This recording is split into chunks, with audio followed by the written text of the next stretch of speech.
The morning they sold me, the frost came early. It settled over the cobblestones like a verdict, white, indifferent, final. I stood in the courtyard of my stepmother's estate in a dress that had been mine 3 years ago, before grief shrank me down to something smaller than I used to be. The seams pulled at my shoulders. The hem sat 2 inches above the ground. It once swept. I had let it out twice.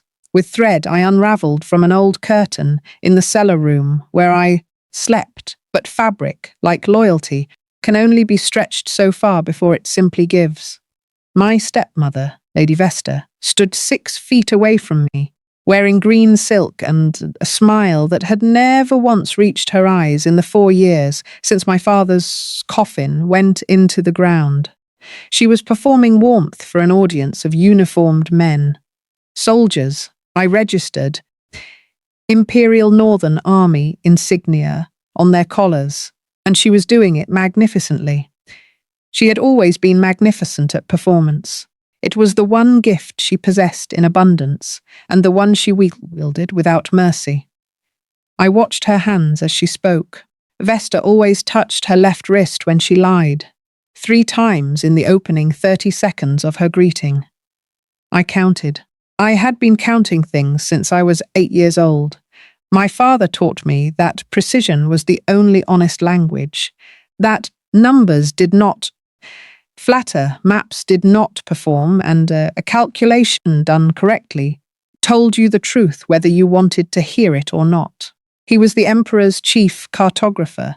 He mapped the shape of the known world with ink and exactitude, and a quiet ferocity that I inherited completely, and had spent 4 years pretending I had not. I was 22 years old. I spoke 4 languages. I understood imperial trade law, military supply logistics, and the particular architecture of financial fraud, from 18 months of watching Vesta operate her household accounts. With the cheerful audacity of someone who believed no one around her was capable of reading, I was capable of reading. I had simply chosen, very deliberately, not to let her know that. Until 3 days ago, when she found me in her study with the ledgers open and my father's original survey maps spread across her desk, and the specific, terrible silent science that followed told me everything I needed to know about how much time I had left in her house.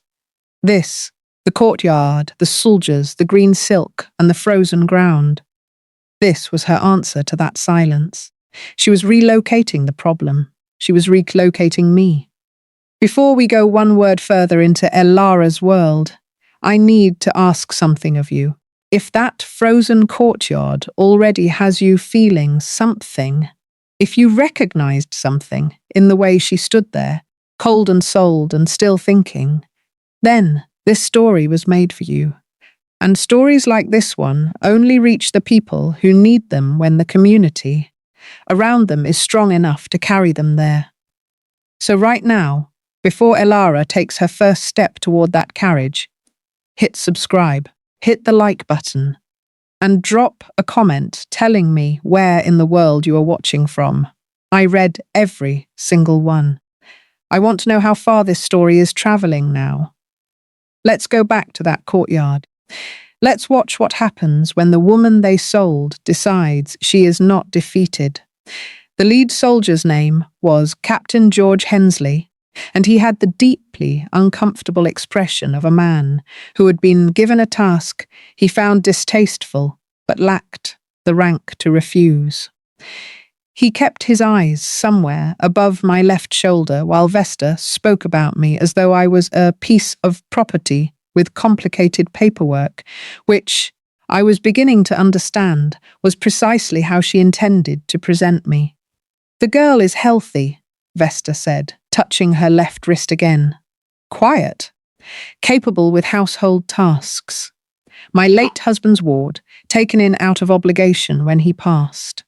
She has no family of consequence, no social standing, no legal claim to the estate, as the Duke's own solicitors confirmed when they reviewed the land dispute documents. I noted the phrase as the Duke's own solicitors confirmed, planted carefully, a preemptive wall against questions. Whoever the Duke was, his legal team had already seen Vesta's manufacture evidence and accepted it as real. I filed that away. I filed everything away. The morning air tasted of ice and old stone, and the particular sharpness of wood smoke from chimneys I had cleaned every winter for 4 years.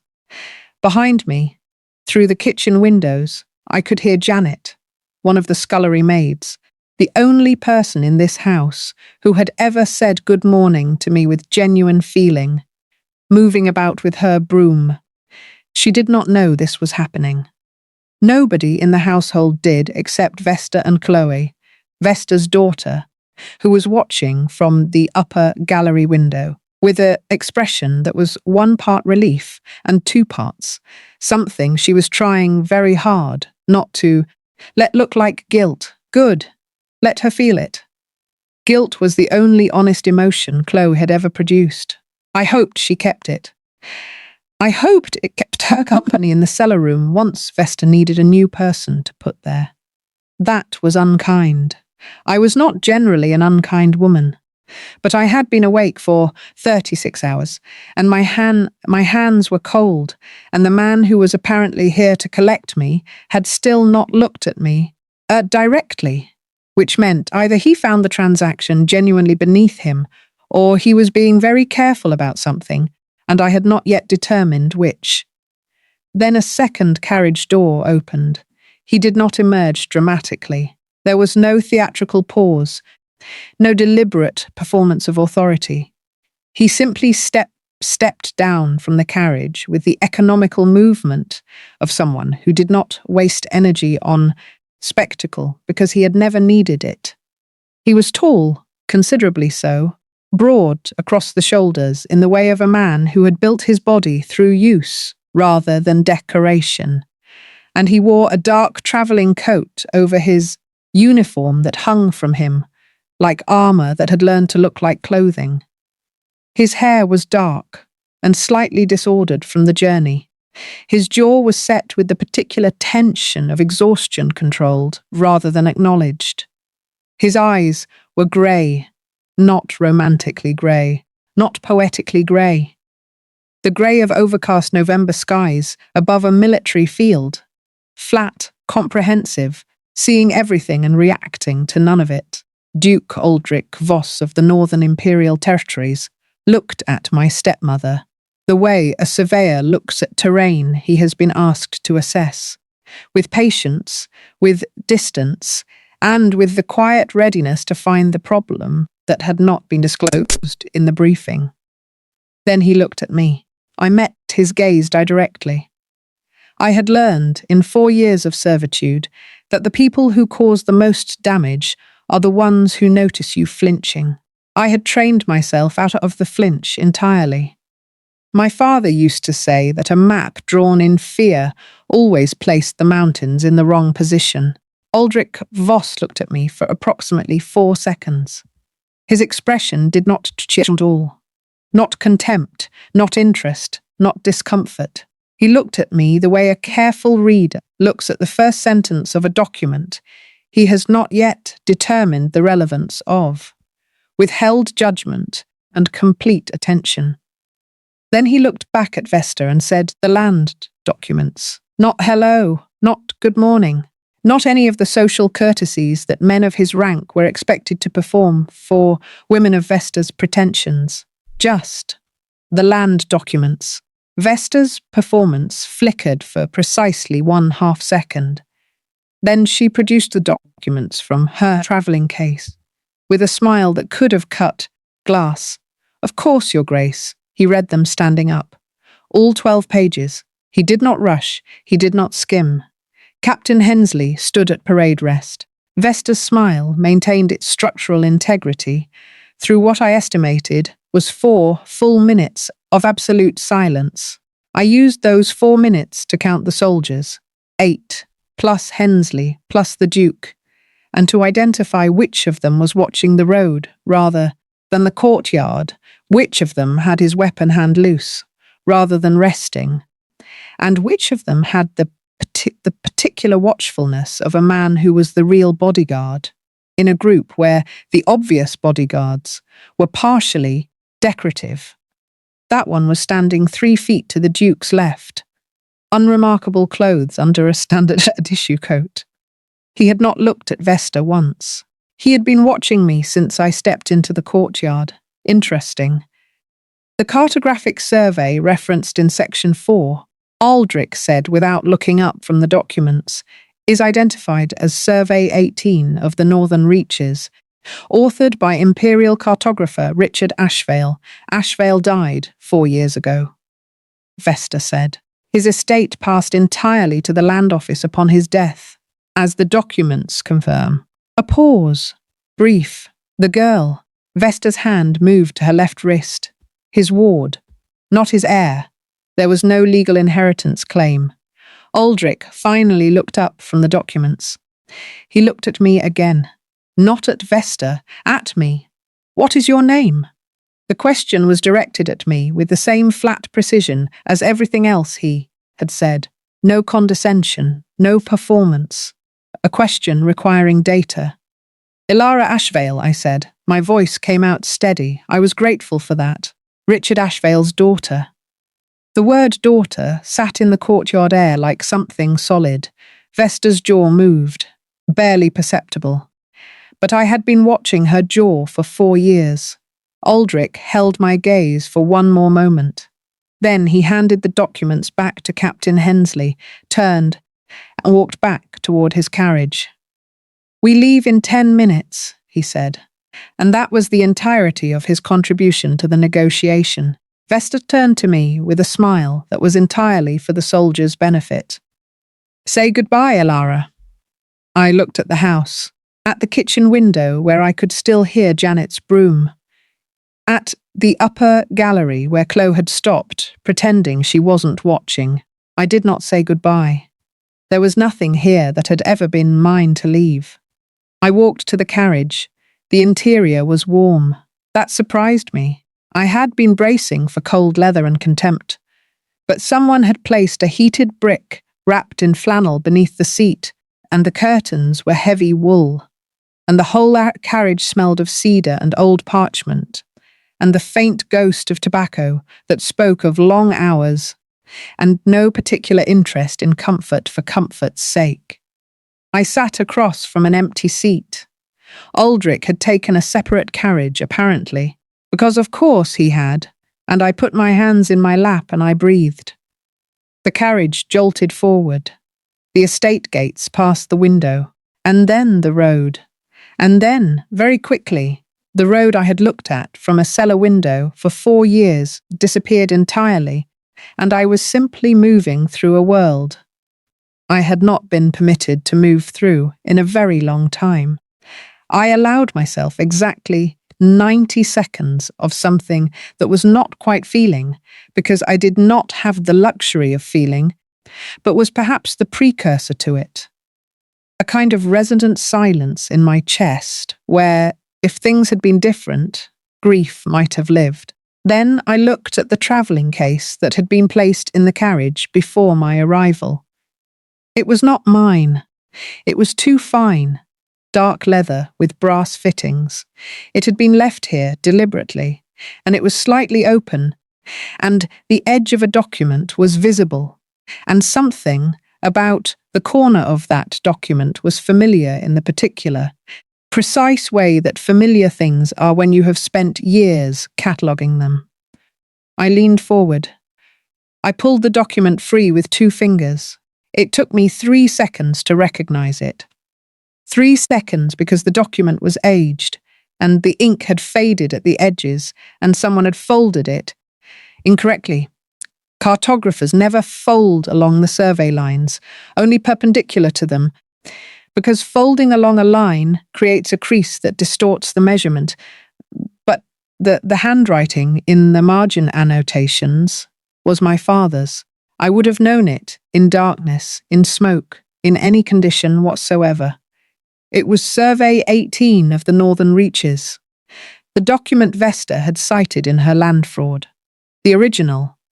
Not a copy, the original with my father's ink, my father's measurements, my father's careful in the margins that no copy would have reproduced, because they were written in the shorthand only he and I shared.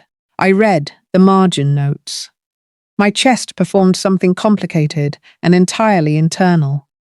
My father had annotated this survey 3 weeks before he died. The annotations were corrections, not to the general geography. The mountains and rivers were accurately positioned, but to the border passes, 3 specific passes through the northern mountain range, marked in my father's shorthand as impassable in winter months. Contrary to primary survey conclusion, see independent measurement notes, ref. Series 7. The primary survey had recorded these passes as navigable year-round. My father had determined, from his own independent measurements, that this was wrong. That in winter, the elevation changes and the wind patterns created conditions that would make these passes lethal for a supply. Convoy, he had annotated this correction, he had referenced his measurement notes. And then, apparently, he had died before he could file the formal correction with the Imperial Survey Office, which meant the official record still showed these passes as navigable, which meant anyone planning military movement through the northern territories in winter, anyone operating from official survey documents, would route through these passes and walk directly into lethal conditions. I looked at the carriage window, at the passing trees, at the particular slant of November light that told me winter was approximately 6 weeks out. I tucked the document carefully inside my dress, against my ribs, flat against my skin. Then I sat very still and thought about what I was holding and what I intended to do with it. I had arrived in this carriage as a transaction, as a problem relocated, as a thing Vesta had moved to protect herself from the consequences of my inconvenient literacy. But I was also the daughter of the only man who had correctly measured the northern passes, and I was carrying evidence of that correction against my heart. And the Duke of the Northern Imperial territories had been moving soldiers through those passes for 3 years without knowing the information he was operating from was wrong. I was not a problem relocated. I was an asset that had not yet been appraised. There is a specific kind of calm that arrives when you understand your position clearly. Not comfort. Clarity is not the same as comfort, but it is workable. It is something to build from. I breathed in the cedar and parchment smell of the Duke's carriage, and I began to think about how to build. The first lesson Elara teaches us is one her father gave her, and she carries still. Precision is the only honest language. When the world around us performs and manipulates and fabricates, the person who insists on accuracy, on counting correctly, on measuring truthfully, always has something the performers do not, the actual truth. And truth, even when it is inconvenient, even when it costs you everything in the short term, is the only foundation that holds. The Voss estate arrived in the way fortresses always do, gradually, and then all at once. I saw the outer walls first through the carriage window. Dark stone, old, not decorative in any way. No carved embellishments, no ornamental parapets. Just walls built to the specification of hold. Thick, uncompromising, honest about their function, in the way that Vesta's estate had never been honest about anything. The estate house itself sat at the top of a long rise, its windows narrow and set deep into the stone, and the overall impression was less of a home than of a position. Something chosen strategically, defensible from 3 sides, with a clear sightline to the road from every upper window. It told me something specific about the man who lived here. He did not separate his professional instincts from his personal ones. He had built his home the way he planned his campaigns, with the same economy of purpose, the same refusal of anything that served aesthetics at the expense of function. I noted the layout as the carriage came up the drive. 3 outbuildings, stables, an armory, and what appeared to be a secondary administrative building, given the volume of foot traffic around its door. The main house had 2 wings, a larger eastern wing that showed significantly more activity, and a western wing that appeared quieter, its upper windows shuttered. "Stay out of the east wing," I imagined someone would tell me, in the same tone that people told me things were not my concern, which was simply another way of telling me where the interesting information lived. We stopped. A woman was waiting at the main doors. She was old in the way of stone, not fragile, not softened, but worn into her absolute essential self by time and use. She stood perfectly straight in a dark dress, with a ring of household keys at her waist that were purely functional rather than ceremonial. And she looked at me as I descended from the carriage, with an expression I did not immediately know how to categorize. Not dismissal, not pity, not the calculating assessment I had seen in Vesta's eyes, or the flat measured evaluation in the Duke's. Recognition. As though she were looking at something she had expected to see, and was simply confirming the identification. "Marin," Captain Hensley said by way of introduction. "She manages the household." "I have managed this household for 31 years, Marin said, in the tone of a woman correcting an inaccurate map. Through 3 dukes and 2 sieges and a kitchen fire that would have ended a lesser establishment. She looked at me steadily. "Come inside. You'll be wanting warmth and something to eat." Not the girl, not the ward, not the problem delivered by carriage. Simply you, addressed directly, as one person to another. I followed her. The room they gave me was small, but it had a window, and the window faced east, which meant morning light, which meant I could read without a candle if I woke early enough, which I always did. There was a narrow bed, a washstand, a small table, and a shelf that was empty. The emptiness of the shelf felt, in some deeply exhausted corner of me, like an invitation. Marin set down the tray she had carried, bread, cheese, something hot in a ceramic cup, and looked at me appraisingly. "You're thinner than you should be," she said. "I have been that way for approximately 4 years." She registered this without obvious reaction. The Duke's household takes its meals in the main kitchen at 6, noon, and 7. You will be expected at all 3, not as a courtesy, as a requirement. People who do not eat properly in this house make errors. The Duke does not tolerate errors. What does he tolerate? Marin's eyes sharpened fractionally. It was a good sharp, the kind that came from intelligence rather than suspicion. "Competence," she said. "Honesty, and silence when silence is appropriate, which is less often than most people assume." She moved toward the door, paused. "Can you read?" The question was careful in its casualness. Too casual. I had the distinct impression she already knew the answer, and was measuring not the answer, but how I gave it. "Yes," I said. "How well?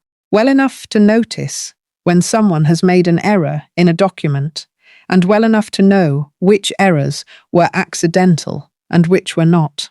Marin looked at me for a long moment. The keys at her waist were perfectly still.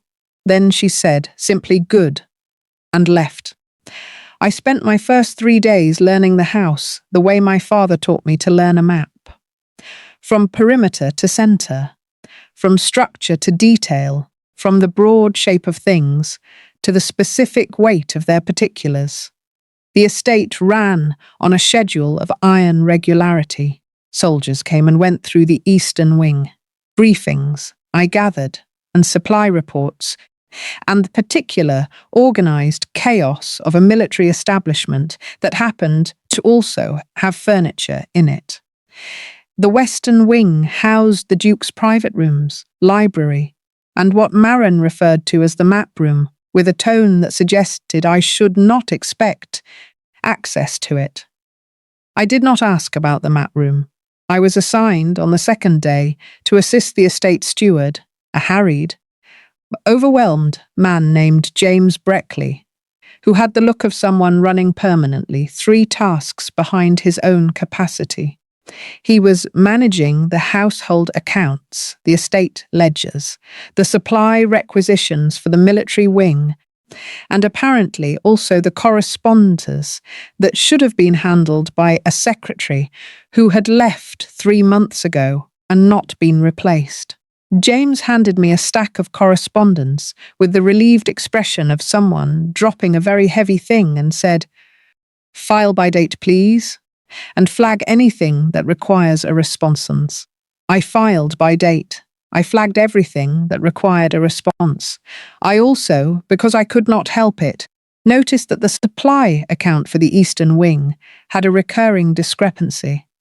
A line item for feed and farrier services that appeared in both the estate accounts and the military supply accounts, billing the same service twice. Not dramatically, a small amount each month, but consistently for at least 14 months, and 14 months of small amounts accumulated into a figure that was not small at all. I fixed it quietly.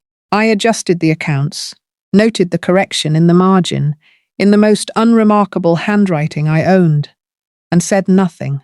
On the morning of the 3rd day, Marin appeared in the steward's room while James was at his morning briefing. She looked at the corrected accounts for a long time. "You found it," she said. "It was not difficult to find. James has been looking for that discrepancy for 8 months." I did not say anything to this. Marin set the accounts back down with a preciseness that mirrored my own. "There is a second one," she said quietly. "In the requisitions ledger for the southern storeroom. It is smaller and better hidden." I looked at her. "You knew about both." "I knew about both," she agreed. "And you waited." She met my gaze without flinching. I was waiting to see who else would find them. A test. She had been running a test. In 3 days, with no information given to me and no instruction beyond file by date, she had been watching to see whether I would simply file or whether I would also understand what I was looking at. "The requisitions ledger," I said. Marin almost smiled. It did not quite reach completion, but the architecture of it was there. Second shelf, blue binding. I found the second discrepancy by the end of the afternoon. I corrected it. I said nothing to James, and nothing to anyone except Marin, who received my report in the narrow corridor outside the steward's room, with the nod of someone confirming a calculation they had already run. "You are not what she sent," Marin said. "No. Vesta told the Duke's solicitors you were a household ward, quiet, capable, no particular education." Vesta told them what was useful to her. Marin's keys shifted at her waist as she straightened. In 31 years of managing this household, I suspected those keys had learned to read her moods. "The Duke will want to know about the accounts. The Duke will find out about the accounts in whatever way is most useful to him," I said, "and I would rather that not be through me, announcing myself as something I was not introduced as. Let it come through the work. The work is always more credible than the worker's report of it." Marin looked at me for a long time. "Your father," she said, and then stopped. Something crossed her face, brief, carefully controlled but present. "He was Richard Ashvale." "Yes. I knew of his work," she said, very quietly. "The maps. He was very good." "Yes," Marin said, "he was." And the way she said it, past tense, waited, carrying something she was not yet ready to put down, told me there was more she knew and was not yet ready to say. I waited. I was very good at waiting. 4 years had made me excellent at it, but she simply said good night and walked away, and I stood alone in the corridor with the particular feeling of a map that is incomplete, that has edges still beyond the surveyed territory, that contains truths still unmeasured. I went back to my room. I took my father's survey from inside my dress and smoothed it flat on my table. I read the margin annotations again by the light of a single candle. Impassable in winter months, 6 weeks, perhaps 7, before winter settled into the mountain passes. I needed to find a way to get this information to the Duke, without revealing that I had been carrying it since Vesta's courtyard, which meant I needed a reason to be in proximity to his military plans, which meant I needed to understand his library. I already knew exactly where the library was. I had mapped it on the first day. I simply needed the right moment to go there. I want to pause here and speak to you directly, because this is one of the places in Elara's story where the fiction and the real world touch. Vesta's fraud, the forged documents, the rerouted inheritance, the systematic erasure of a young woman's legal identity, was not a fantasy invented for dramatic effect. Women throughout the early 19th century had virtually no independent legal standing. They could not own property, could not bring independent legal claims, could not retain their father's name or assets after his death without the specific, documented, actively defended consent of a male guardian. This made inheritance fraud against female heirs not only possible, but remarkably easy. The mechanisms Vesta used were real mechanisms. The vulnerability Elara occupied was a real vulnerability that thousands of women occupied without the particular advantages Elara quietly carried. The lesson embedded here is not a comfortable one. When a system has no formal protection for a category of person, predators will locate that gap and operate inside it with confidence. The protection Elara ultimately finds does not come from the system correcting itself. It comes from Elara making herself impossible to ignore, from building her own case, document by document, correction by correction, until the evidence of what she is becomes impossible to suppress. She could not petition a court. She could not appeal to a magistrate. She could not ask for justice from institutions that did not recognize her as a full legal person. So, she did something better. She made herself necessary. The southern storeroom discrepancy was more elegant than the first. Whoever had constructed it, and I was increasingly certain it was not simple administrative incompetence, had split the overcharge across 3 separate line items in 2 different ledgers, betting that no one would cross-reference the granary accounts against the dry goods requisitions in the same analytical pass. It was a reasonable bet against a person who was simply filing. It was a poor bet against a person who was reading. I had both corrections documented. The original errors, the pattern of their construction, the accumulated total, and the timeline, within 3 days. I had said nothing to James, who was a kind man and an overwhelmed one, and who bore absolutely no responsibility for either fraud. The corrections were clean and complete, and required no dramatic revelation. On the morning of the 5th day, Marin brought my breakfast to the steward's room rather than the kitchen. It was such a small divergence from routine that a less attentive person would not have noticed it. I noticed it immediately. She set down the tray. She looked at the corrected ledgers. She said, "He reads the accounts every Friday." The Duke? Every Friday morning, has done for 7 years. He reads them himself, because his previous accountant falsified 2 years of records, and he does not outsource that particular function of trust. Again, she paused. He will see the corrections. Good. He will want to know who made them. Then James should tell him the truth. I assisted with the accounts. Marin's gaze was level and somewhat amused in the particular understated way of someone who has outlived a great deal of other people's attempts at misdirection.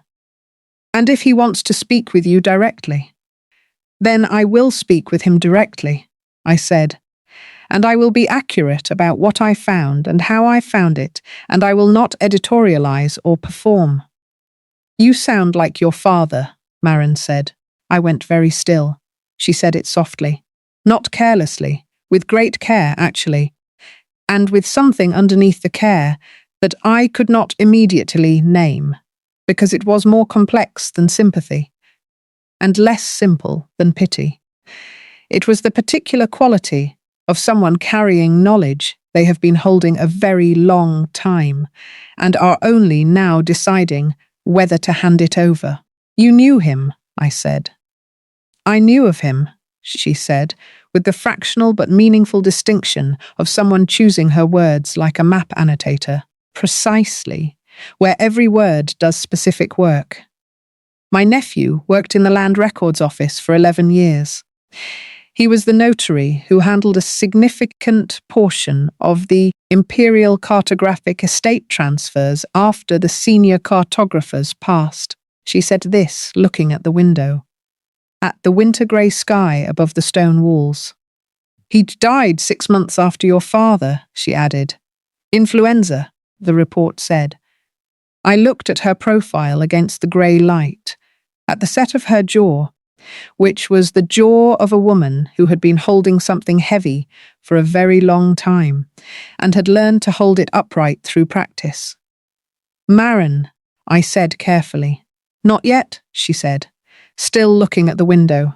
There are things I will tell you, Elara, but not yet, not until you are safer than you currently are.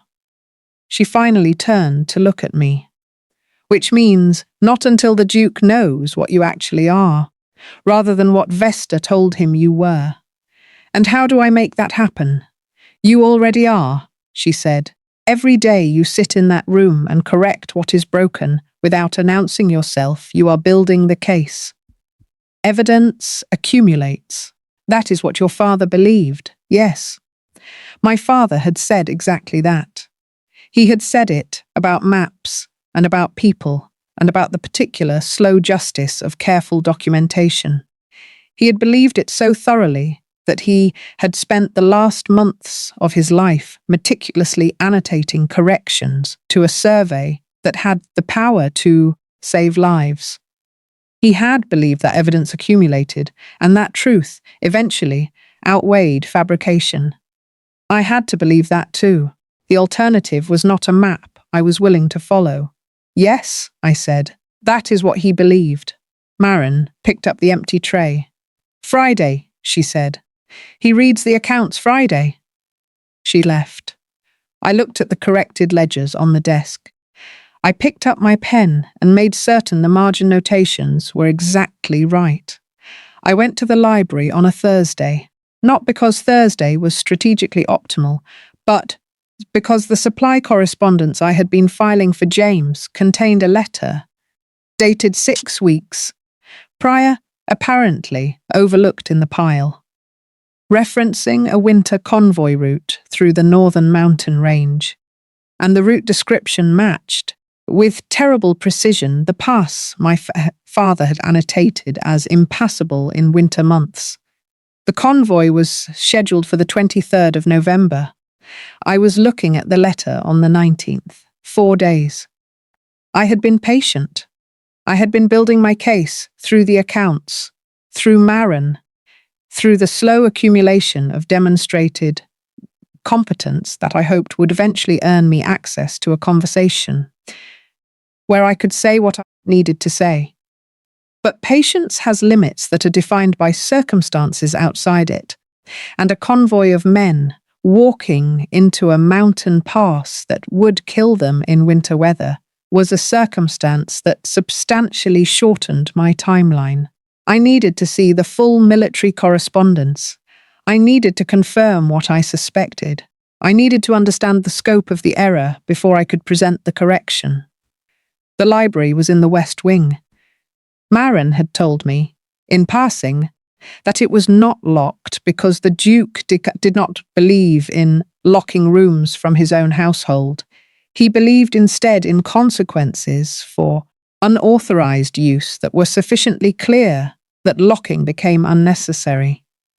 This told me something about the nature of his authority. He ruled by established expectation rather than physical restriction. It also told me the library was physically accessible. I went at 11 o'clock, when the household was quiet, and the western corridor held nothing but the sound of distant wind against the shuttered upper windows. I carried a single candle. I walked without hurrying, because hurrying sounds different than walking, and I had no interest in being heard. The library doors were dark oak, heavy, and opened without a sound. Someone oiled these hinges. I made a mental note of that, because it told me the room was used more than its formal prohibition might suggest. Inside, floor-to-ceiling shelves on 3 walls, a large table in the centre already cleared and functional, 2 reading chairs flanking a fireplace, in which the embers were still faintly warm. The 4th wall held not bookshelves, but a broad map board, the kind used in military planning, with iron hooks for hanging survey sheets, covered now with the Northern Territorial overview that I recognized from the official imperial survey as the one containing my father's uncorrected error. I went to the map board first. I studied it for 6 minutes. I confirmed what I had suspected from the letter. The convoy route ran through the Aldenmere Pass, the second of the 3 passes my father had annotated as impassable in winter. In the official survey, the Aldenmere Pass was recorded as 400 feet lower in elevation than my father's independent measurements placed it. 400 feet was the difference between a passable grade and a fatal one when winter ice set in on the rock faces. I pulled my father's original survey from inside my dress. I had been keeping it there since the carriage, pressed flat against my ribs, and I began to annotate directly onto the library's official survey map in pencil, light enough to erase but clear enough to read, marking the corrected elevation points and the dangerous grade shift with my father's shorthand, symbols, which I knew by instinct the way other people know their mother tongue. I was absorbed enough in the clean, precise work of transferring accurate information onto an inaccurate document, that I did not hear the door. I heard the silence, though, the specific quality of silence that changes when a room goes from containing 1 person to containing 2. I did not startle.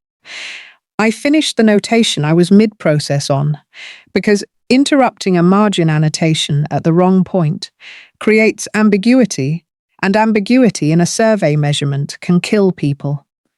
Then I straightened and turned. Aldric Voss was standing 6 feet inside the door. He was in shirt sleeves. Not a formal situation, then, not a deliberate confrontation. He had come here as he came to this room in the evenings, apparently in the ordinary way of a man visiting a room he used for thinking. He had found me instead. He was holding nothing. His expression was the same flat assessment it had been in the courtyard, but there was something awake behind it that I had not seen there. Something that had sharpened into a specific kind of attention. He looked at me. He looked at the map. He looked at the document in my hands. My father's survey. Visible now, because I had not yet had time to conceal it. He looked back at me. "What did you find?" he said. The same 4 words from the courtyard almost. The same flat precision. Not "what are you doing?" Not "who permitted you?" Not the accusation that would have been the first response of every other powerful man I had encountered. Simply, "What did you find?" I told him. I told him clearly and without preamble. The Aldenmere Pass, the elevation discrepancy, my father's independent measurement notes. The convoy scheduled for the 23rd of November. The specific conditions. The ice on the rock face above 4,000 feet, the wind pattern change, the grade that became impassable in winter. I told him how I knew. I showed him the survey, My father's original, with the margin annotations, with the shorthand that was my father's and that I could translate precisely because he had taught it to me before I was 10 years old. I told him I had been carrying it since Vesta's courtyard because it was the only evidence I had that was entirely mine, and I had not yet determined how to present it, without revealing that I had possessed it from the moment I arrived, which was a complicated position. I said all of this in approximately 4 minutes, standing at the map board with the candle in my hand and my father's survey on the table between us. And I said it in the same even tone I used for ledger corrections, because this was a ledger correction, essentially the correction of an error in recorded information that would otherwise produce a catastrophic outcome. When I finished, there was a silence. Aldric looked at the survey. He stepped forward, not quickly, with the measured deliberateness of a man who does not close distance carelessly, and bent over the document. He read my father's margin annotations. "This shorthand," he said, "my father's notation system. I can translate all of it." He straightened. He looked at me with an expression that was not quite what his face had been doing before. Still contained, still measured, but the specific quality of its containment had shifted, like a door that has not opened but has unlocked. "The convoy route can be changed," he said. "The Brenner track, further east, is longer by 2 days, but the elevation stays below the critical threshold through November." I had looked at the full map while he was reading, and the Brenner track passes through Aldenmere village, which has a resupply capability that the current route bypasses. The 2-day extension may actually be recoverable. He looked at me for a long moment. "How long have you been in this library?" 40 minutes. He looked at the map, at the pencil annotations I had made, at the clean, precise shorthand I had transferred from the original survey. "You memorized the alternative routes in 40 minutes. I was looking at the full map. The Brenner track was the obvious alternative. Once you see the elevation contours, it is not a difficult conclusion. He was quiet. Not the silence of a person processing an unfamiliar idea. The silence of a person who recognizes something and is taking a moment to absorb the recognition, like finding a measurement that matches an independently derived result. "The convoy leaves in 4 days," he said. "Yes, I will have Hensley reroute it tomorrow morning." "The order should come from you directly," I said, "not through Hensley, in case the original route was set by someone who will question an amendment from a subordinate."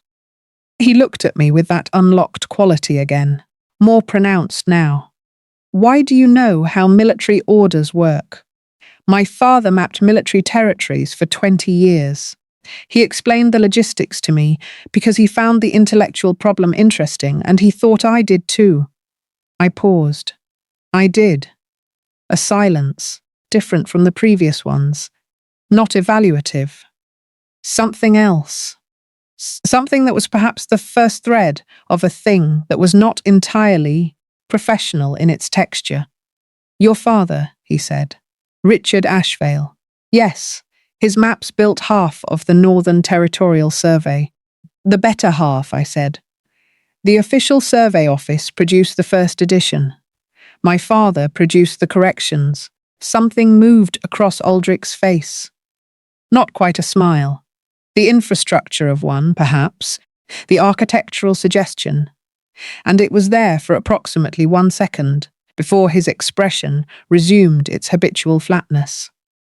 "Go to sleep," he said. "You have been awake past what is sensible. So have you."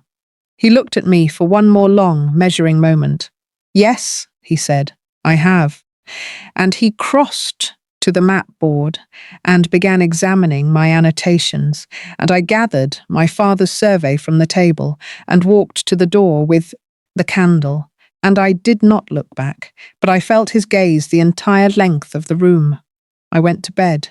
I lay awake for an hour thinking about the way he had said, "What did you find?" rather than "What are you doing?" and what that distinction said about the specific quality of his mind. Then I went to sleep.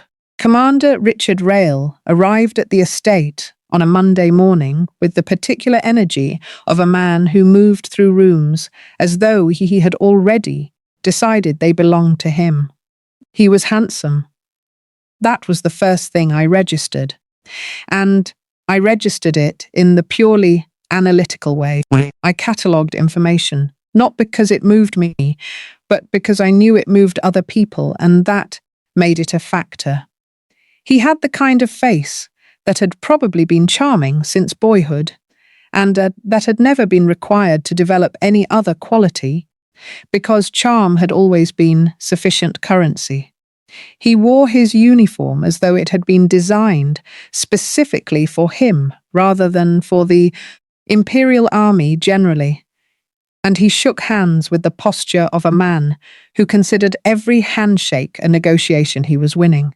I watched him from the upper corridor as he arrived, where I had no particular business being, and where I had gone specifically because I had seen the carriage from the steward's window and wanted to observe the arrival before the arrival observed me. My father used to say, "Always read the terrain before you enter it." Rail was the Duke's second in command. James informed me when I returned downstairs with a question about the supply ledgers I definitely already knew the answer to. He came every few weeks with dispatches from the military garrison. He was trusted. He was decorated. He had served under Aldric for 6 years. 6 years of positioning, I noted. Not 6 years of loyalty. Positioning. There was a difference, and it lived in details. I went back to my ledgers. I said nothing. I watched. He noticed me on his second day. I was crossing the main corridor with correspondence for James when Rail came around the corner and stopped, and the pause was approximately half a second too long to be the pause of a man who had simply not expected to encounter someone in a hallway. He smiled. It was very practiced. "You must be the ward Lady Vesta arranged." "I assist with the household accounts," I said, not confirming, not denying. A redirect to function rather than origin. "Quite industrious," he said, in the tone of someone filing information. "For a ward. The accounts needed attention." "So I've heard." His eyes were doing something his smile was not. Moving over me with a calculation that had nothing to do with attraction and everything to do with assessment.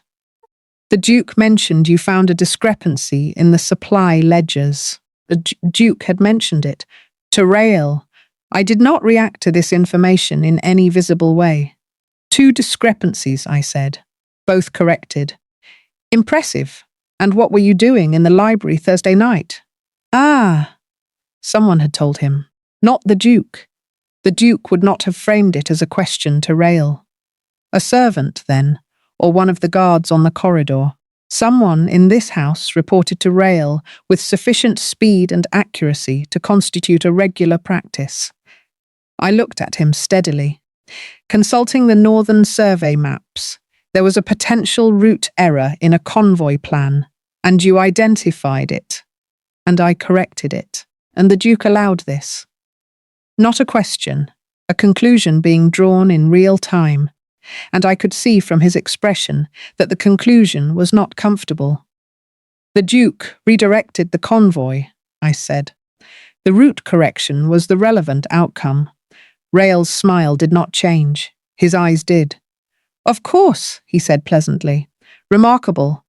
The things a ward can stumble into."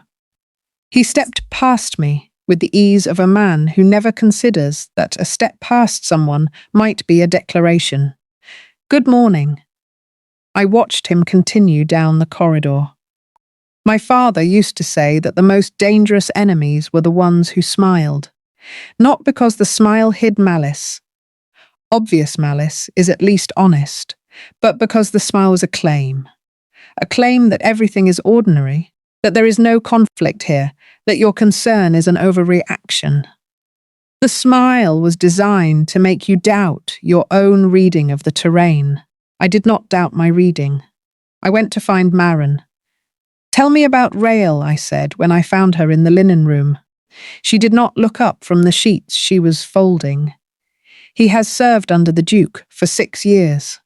And before that, he served under Commander James Alderley of the Southern Garrison." She smoothed a fold with the practiced efficiency of someone who has folded thousands of sheets and can, therefore, perform the action without any portion of her mind. Alderley died in what was recorded as a battlefield accident. Rael was his second in command and inherited his position, which he then leveraged into his current posting. "What was your assessment of the battlefield accident?" Maren looked up. Not sharply. It was the same quality of attention she always gave, steady and measuring. "I had a nephew who kept records," she said carefully. "He told me once that there were 3 deaths in that period that looked like accidents and smelled like something else entirely." She set the sheet down. "He was one of them." We looked at each other. "Rael," I said. "I cannot prove it," Maren said. "I have never been able to prove it." And a household manager accusing the Duke's second in command of manufacturing deaths for advancement is not a sentence that ends well for the household manager. "No," I agreed, "it is not." I thought for a moment, but a ledger might say it differently. Maren's eyes sharpened. "What are you looking for?" "Rael spends 6 weeks a year at this estate during military planning cycles. He has access to the accounts. He has a contact in this household who reports to him. Those contacts are usually paid. If he is paying someone here, that payment came from somewhere." "The requisitions for the West Quarter stable," Maren said. So quickly it told me she had already looked. "The line item for supplemental feed. It appeared 14 months ago and has never corresponded to any increase in the actual horse population." My discrepancy, the first one I had found and corrected. I looked at her. "Who manages the West Quarter stable payments?" "A groom named Larry Finch," Maren said, "who was hired 8 months before the payments began, whose previous employment reference, if one were to trace it, would lead back to a merchant house in the Eastern District that handles Rael's personal correspondence."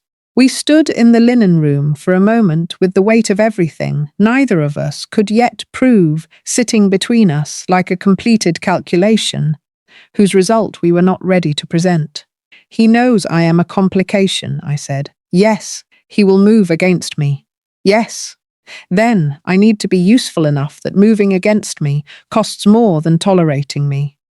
Maren picked up another sheet. "That," she said, with the quiet satisfaction of a woman who had been waiting to hear someone arrive at exactly this conclusion, "has been the strategy. The convoy left on the 23rd of November via the Brenner track. I watched it from the upper corridor window. The long line of supply wagons moving east along the road that curved away from the estate into the grey morning, the soldiers in their heavy coats, the horses breathing small clouds of frost into the air. It was a scene of organised, purposeful movement, and it was alive in a way it would not have been if the original route had stood. The Aldenmere Pass, that day, received the first hard freeze of the season 2 hours before dawn. I knew this because one of the perimeter guards mentioned it at breakfast, and I filed it away without expression. 40 men would have been in the pass at dawn if the route had not been changed. I did not say this to anyone. I ate my breakfast. I went back to the accounts. Aldric returned to the estate 3 days later from whatever military business had taken him away during the convoy's departure. He did not come to the steward's room. He did not summon me. He simply, on the 4th morning after his return, appeared in the doorway of the room where I was working, and he said, "The pass froze." "Yes," I said. "I heard." 2 hours before dawn on the 23rd. Yes, he stood in the doorway for a moment. Not a long moment, but long enough for something to pass between us that had no name yet and did not need one. The Brenner track was 2 days longer, he said, and 3 casualties fewer than they would otherwise have been. He looked at me. The unlocked quality from the library was present again, more settled now, as though it had found its position in his expression and decided to occupy it consistently. Your father's correction saved those men, he said. My father's correction, I said carefully, was made 3 weeks before he died. It was not filed with the Imperial Survey Office. It was not distributed to the Military Planning Commission. Those men were saved by a document that the official record does not acknowledge exists. Aldric came into the room fully, which he had not done before.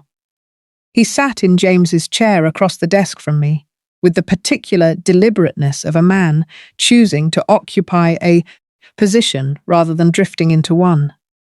Tell me about the survey, he said. All of it. So I did. I told him about Survey 18, about the 3 passes, about the official record's incorrect elevations, and my father's independent measurements, and the Series 7 notes that confirmed the corrections, about the fact that my father had annotated the document 3 weeks before his death and had apparently been preparing to file the formal correction with the Imperial Survey Office when he died. He had the corrected version ready, I said. I found his preparation notes in his study the week after he died. Before, Vesta had the study locked and later, apparently, stripped of its contents. I looked at the table rather than at Aldric, because the next part required a certain quality of stillness, and I was more likely to maintain it if I was not watching his face. The original survey was in the documents Vesta provided to support her land claim. I do not know how she obtained it. I assume she took it from my father's materials before or after his death. She used the document to manufacture a debt, the claim that my father's estate had improperly retained imperial survey materials without understanding what the document actually contained. She used evidence of fraud to commit fraud, Aldric said. She used a document whose significance she could not assess because she did not know how to read a cartographic annotation. I looked up at him. Vesta is intelligent in certain domains. Mathematics and spatial notation are not among them. A silence. Aldric looked at the survey, which was spread on the table between us now. He looked at my father's annotations, the careful shorthand, the measurement figures, the marginal notes. The other 2 passes, he said, the Cresthorn and the High Ardenmere, also annotated as impassable in winter. The Cresthorn is used seasonally, but not for winter convoys, so the incorrect survey is a dormant problem. The High Ardenmere. I paused. The High Ardenmere is listed in the spring campaign planning documents I found in the correspondence file as a potential advance route for the spring offensive. Aldric went very still. The spring offensive, I said carefully, as currently planned, routes through a pass that my father's measurements place approximately 600 feet higher than the official survey records it. 600 feet is not an elevation problem in spring, but it is a tactical problem. The sightlines from the correct elevation expose the advance position to the opposing ridge 300 yards earlier than the plan accounts for. He looked at me. I have the corrected coordinates memorized, I said. I can redraw the relevant section of the survey from my father's Series 7 notes. The adjustment changes the advance timing by approximately 4 hours. Aldric sat back in the chair. He looked at the ceiling for a moment, not dramatically, but with the specific quality of a man recalibrating a large number of interlocking variables. Then he looked back at me. You have been sitting in my steward's room, he said, correcting my accounts. Yes, while possessing military intelligence that my entire planning commission is operating without. I was building credibility before I had the standing to present it, I said. A servant girl appearing on day 2 with military survey corrections would have been dismissed as a madwoman or a plant. A woman who has demonstrably improved the accuracy of your financial records and been in residence long enough to be known as something other than an anomaly has a different reception, a very long silence. That, Aldric said, is a more sophisticated strategic calculation than 3 of my officers managed this month. Your officers have the luxury of announcing themselves, I said. I did not. He looked at me for a long time. The flat measurement was gone from his expression, not replaced by warmth, exactly, but by something more complex, something that was recognition and calculation, and, underneath both of those, the first careful thread of what might eventually become trust, if neither of them destroyed it first. I will have the survey corrections formalized, he said. Your father's Series 7 notes, you can reconstruct them fully. I have the original in the margin annotations as a reference. Tomorrow morning, 7 o'clock, the map room. Yes, I said. He stood, he moved toward the door, then, Elara. I looked up. The convoy, he said without turning around. The men who came home, they have families. He paused, one beat. I don't forget debts like that. He left. I sat for a moment with my hands flat on the desk and the survey between them and the particular feeling of a wall that has held for a long time, beginning very carefully to consider whether the thing on the other side of it is worth opening for. I did not make a decision about it. It was far too early for decisions. But I noted it, the way a careful cartographer notes a feature whose significance is not yet fully understood. I noted it and kept moving. The imperial letter arrived on a Wednesday. I know it was a Wednesday because I had been at the estate for exactly 3 weeks, and I had been counting the days not from habit, but because I was tracking the pace at which the household's acceptance of my presence had normalized, and the rate was measurable. Each week that passed without incident was approximately 20% more presence than the week before, compounding into something that was beginning to feel, in the most provisional and watchful sense, like belonging. I did not see the letter arrive. I saw its consequences. The officers' briefing room was 2 corridors from the steward's room, and while the walls of this estate were thick enough to absorb most sound, they were not thick enough to absorb the specific, raised quality of Commander Rail's voice when he chose to use it for effect. I set down my pen. I could not make out words, only tone. And the tone was the performance of a man making an argument in front of an audience he needed to convince, rather than the Duke he was ostensibly addressing. Rail was not speaking to Aldric. He was speaking at Aldric for the benefit of the assembled officers, constructing a public position that would be costly to contradict. I had seen Vesta operate exactly this way. I recognized the architecture. The briefing concluded 15 minutes later. The officers dispersed down the corridor outside the steward's room, and I kept my eyes on the accounts while they passed, and 3 of them glanced at the open door in a way that told me my name had been mentioned inside. I noted who glanced and who did not. Then silence. Then Elara. The Duke's voice from the corridor. Not raised. Never raised. That, I was learning, was one of the consistent features of his authority. He had no need to raise his voice because he had arranged the world around him, so that quiet was sufficient. I rose from the desk. I walked to the corridor. He was alone.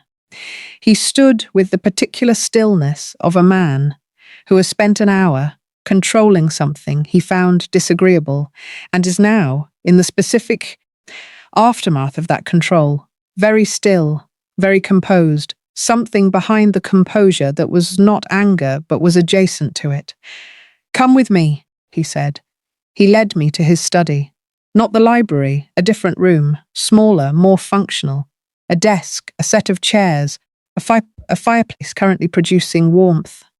He gestured to the chair across from the desk and sat in the one behind it.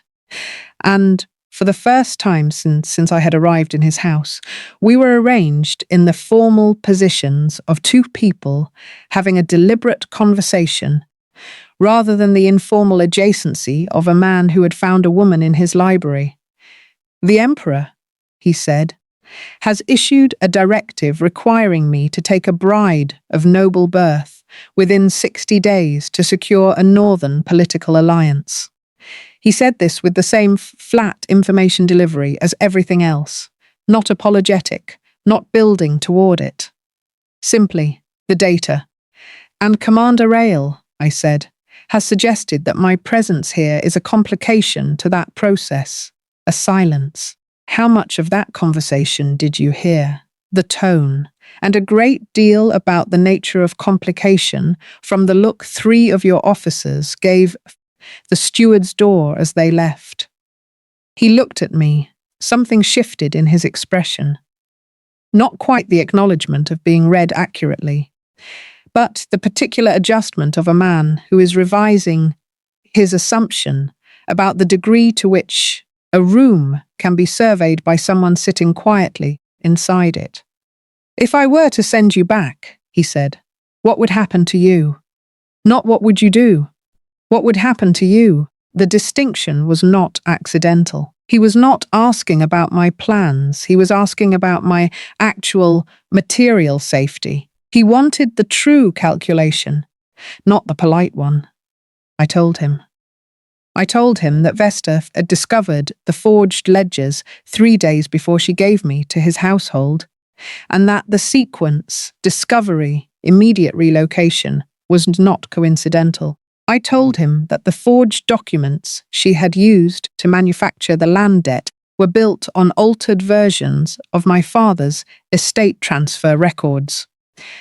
I told him that I had seen enough of Vesta's operational patterns in 4 years to know that the thing she most needed was for me not to be available to speak to anyone with imperial legal authority. If I were returned to her household, I said, I would be unavailable to speak to anyone with imperial legal authority within a very short period. I did not use the word killed. I did not need to. His face made it clear the word had arrived without assistance. "Show me the forgeries," he said. "I do not have the physical documents. She kept them, but you have seen them." "I memorized them," I said. "I have had the original ledger entries and their altered versions in my memory since I was 14 years old and began understanding what she was doing to my father's accounts." He said nothing. He pushed a blank sheet of paper across the desk and a pen, and he said, "Write them."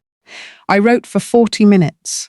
The original entries, my father's hand, which I knew as well as my own, and beneath each one, the altered version Vesta's forger had substituted, and in the margin, the specific indicators that identified the alteration. The pressure inconsistencies, the ink shade variation, the mathematical impossibilities that appeared when you cross-referenced the altered figures against the unaltered column totals. Aldric sat across from me the entire 40 minutes without moving. He watched me write with the expression of someone reading the most important document he has encountered in some time.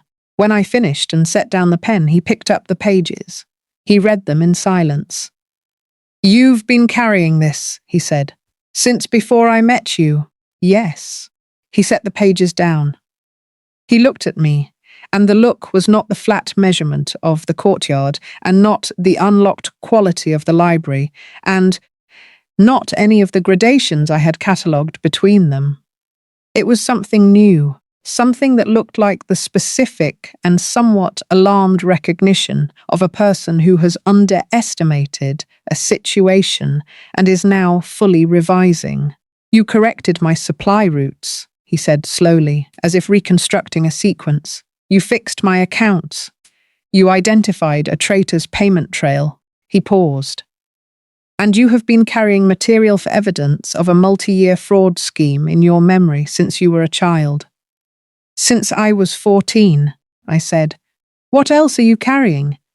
The question was quiet, not suspicious, searching. He was asking. I understood. Not whether I was hiding something against him, but whether he had yet reached the edges of what I actually was. "My father's complete cartographic notes for the spring offensive," I said. "The Series 7 corrections.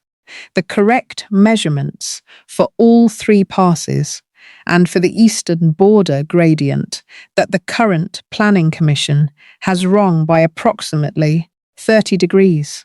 He was very still.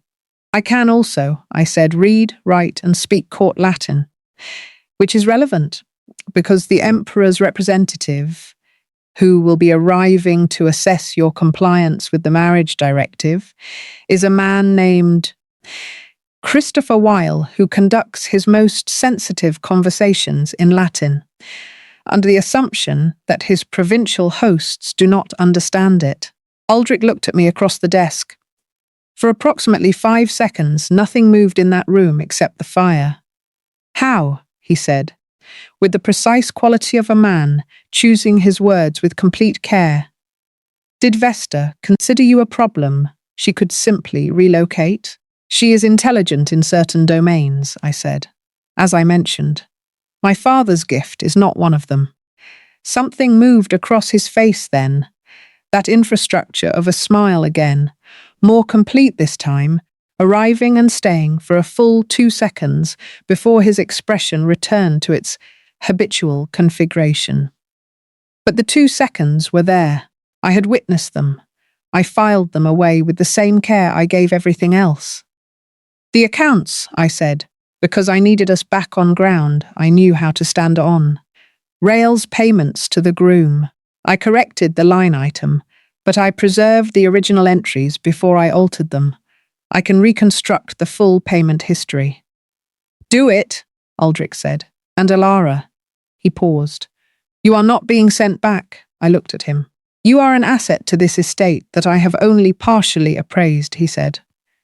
"I do not discard things before I understand their value. I will deal with the Emperor's directive." A pause. "I am not entirely certain how yet. But you are not being sent back." I nodded. I picked up the pen. I began to reconstruct Rail's payment trail. My hands were perfectly steady. Vesta arrived on a Friday afternoon in a hired carriage she could not afford, wearing a fur-trimmed travelling coat that had been repaired at the collar, with thread that almost but did not quite match the original, and a smile that was the finest piece of architecture I had ever seen, built entirely out of calculated performance.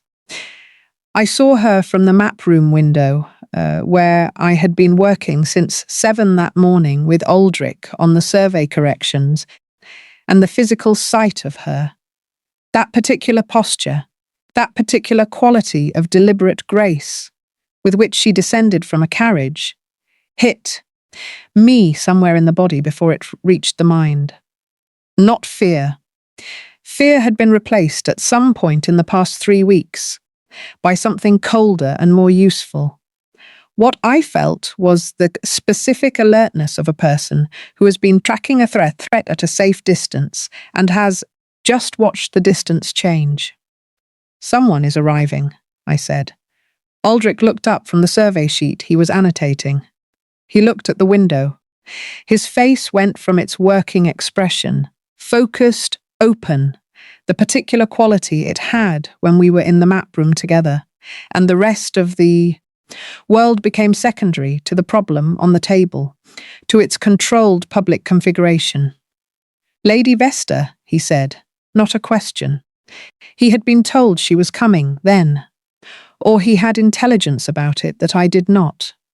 I filed this without reaction. I was not informed she was expected, I said carefully.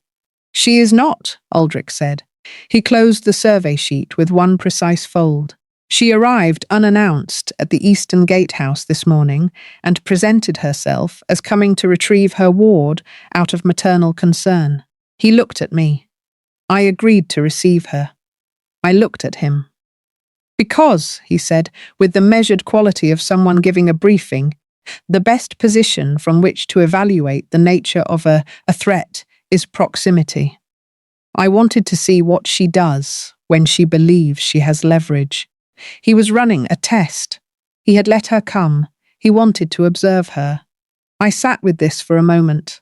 Then I said, "What would you like me to do?" "Come with me to the reception room in 15 minutes, he said. "Do not speak unless you are spoken to directly. Observe her, and tell me afterward what I missed." The reception room was the estate's most formal space. High ceilings, cold stone warmed by heavy drapes.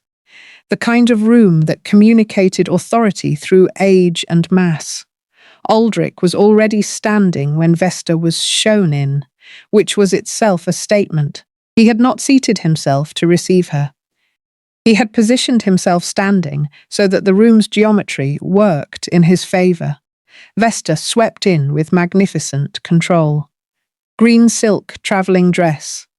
The same colour she had worn in the courtyard, I noticed, and wondered whether it was coincidence or costume.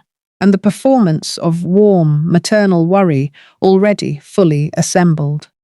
She addressed Aldric with exactly the right degree of deference for a woman of her social position addressing a duke.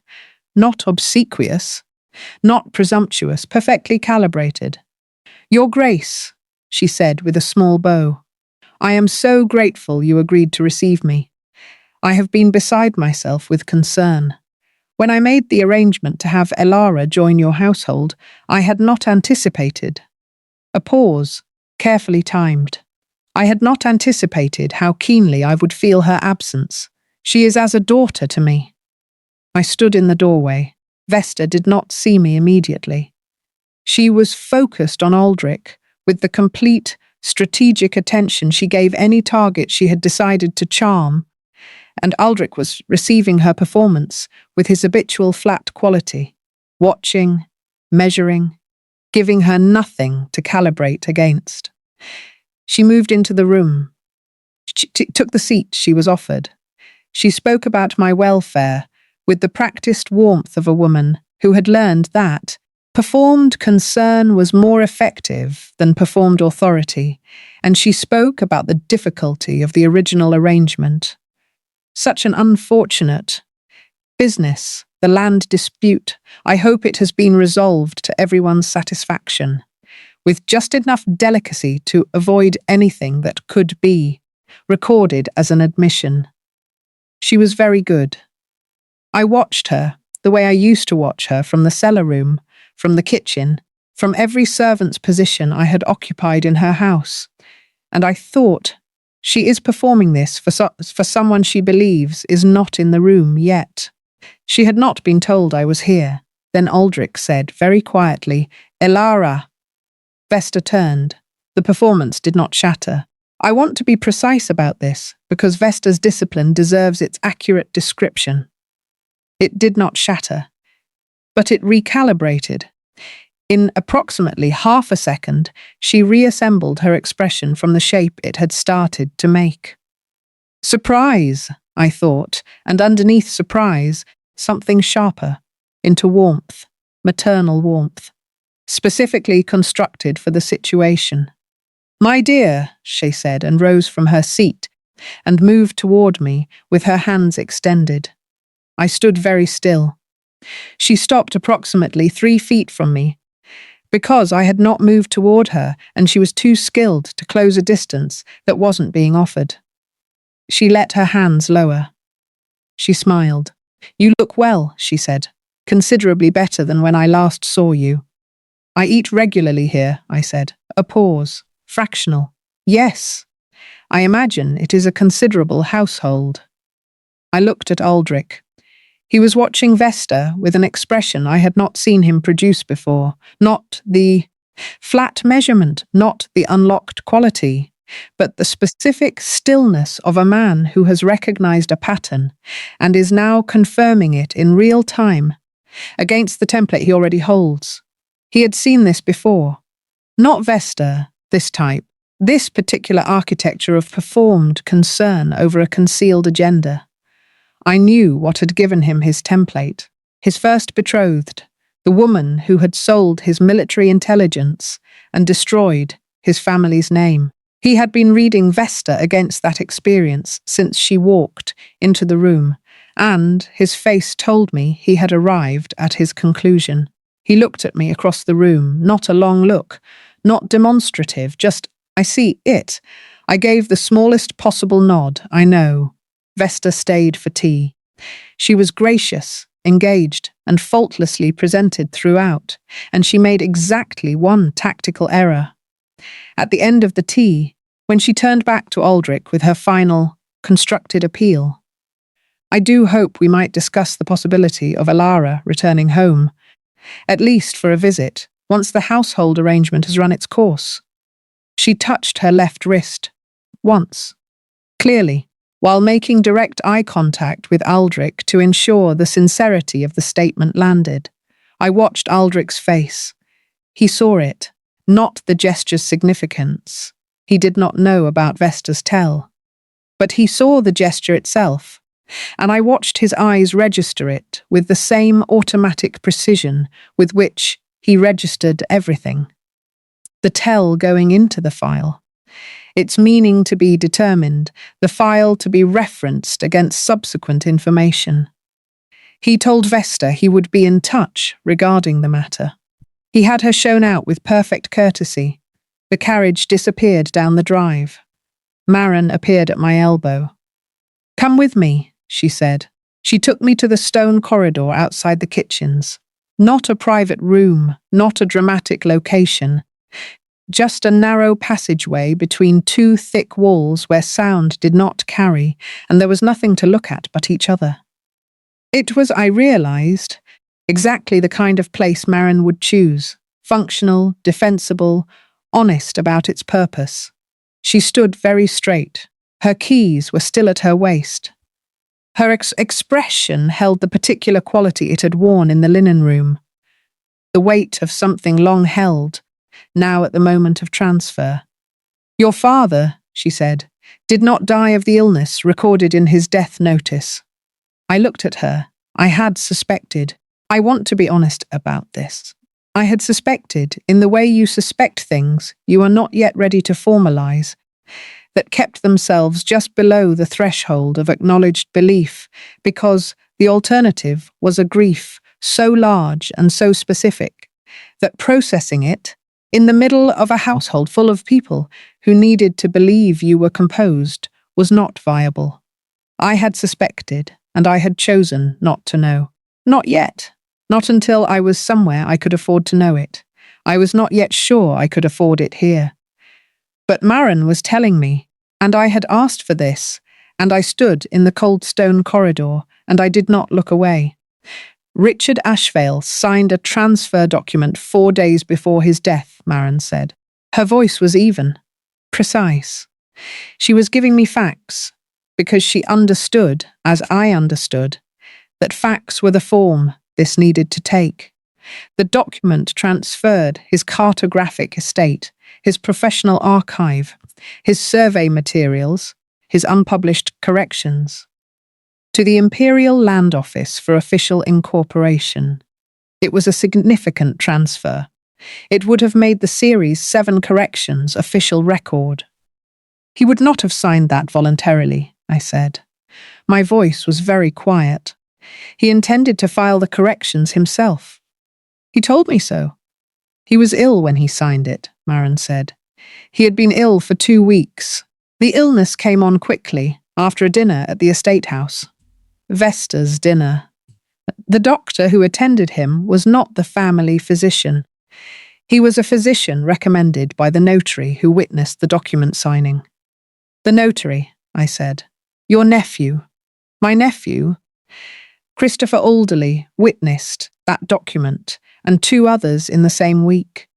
He was 29 years old and had worked in the Land Records Office for 6 years.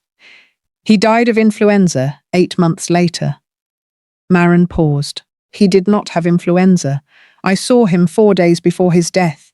He was entirely healthy. Another pause, shorter. He had told me, in that last visit, that he was uneasy about the Ashvale transfer.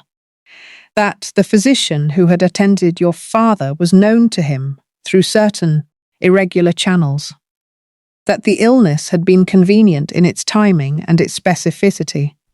I stood very still. He was going to speak to someone, Marin said. He did not get the chance. The cold of the corridor was inside me now, not around me. That specific, bone-deep cold of something you have been half knowing for a long time, and are now fully knowing. And the fully knowing is worse, not because the information is worse, but because the not knowing had kept a door closed that is now open, and behind it is not a room but a drop. My father had not died of illness. My father had been given something to make him too ill to resist signing a document that transferred his life's work out of his own control. And then he had died, and the document had been witnessed by a young man who had then also died, and both deaths had been recorded as natural and had been accepted as such, because the people who might have questioned them were not in positions from which questions were taken seriously. My father had been murdered for his maps. I stood in the corridor and I breathed, in and out, slowly, not because I was calm, but because breathing was the one physical action that required enough attention to occupy the part of my mind that was attempting to reconstruct every memory I had of my father's last weeks through this new and terrible lens. Marin did not say anything. She stood with me. She did not offer comfort, because she understood that comfort was not what this moment needed. What this moment needed was witness. Someone to stand in the truth with me, so I was not alone in it. I gave myself 30 seconds. I counted them. 30 seconds of the raw, unwalled grief that I had been carrying without knowing its full weight for 4 years, pressing against the inside of my chest with every breath. Then I rebuilt. It was not a performance. It was not suppression. It was the specific choice to take the grief and the fury and the specific devastating love for my father that lived inside both of them, and to put them somewhere they could fuel rather than unravel me. My father had taught me that a surveyor in the field does not have the luxury of terrain that accommodates his feelings. You chart the ground as it is. You complete the work. You come home and grieve then. I had been in the field for 4 years. I was not home yet, but I was closer than I had been. The document transfer, I said. My voice was steady. Is there a copy in the Imperial Land Office records? Yes. My nephew made a copy before he was silenced. I have had it for 3 years. Marin reached into the pocket of her dress and produced a folded document. She held it out to me. I was waiting, she said, for someone who would know what to do with it. I took it. I unfolded it. My father's name was on the first line, and his signature was at the bottom, and the signature was wrong. It was close, very close, but the pressure on the ascending letters was wrong. And the particular way my father crossed his T had been copied by someone who had seen the signature but not understood that my father crossed his T from right to left rather than left to right, a habit he had developed from his training in Oriental cartographic script and had never lost, forged, not by someone careless, by someone very skilled, but not by someone who had watched my father write for 20 years. I have his original signature on 12 documents in my memory, I said. I can demonstrate the forgery. Yes, Marin said. I know. I folded the document and held it. Your nephew, I said. Christopher, she said, his name, given back to him, not my nephew, his name. I am sorry, I said. He would have liked you, Marin said, and in the quiet way she said it, I understood that this was the closest thing to solace she had for herself, and that she was also offering it to me. The people who were taken would have approved of what we are building in their absence. I held that. Then I said, I need to tell the Duke. Yes, Marin said. Tonight, if possible. I told Aldric that evening. All of it. Everything Marin had given me and everything I had reconstructed through it.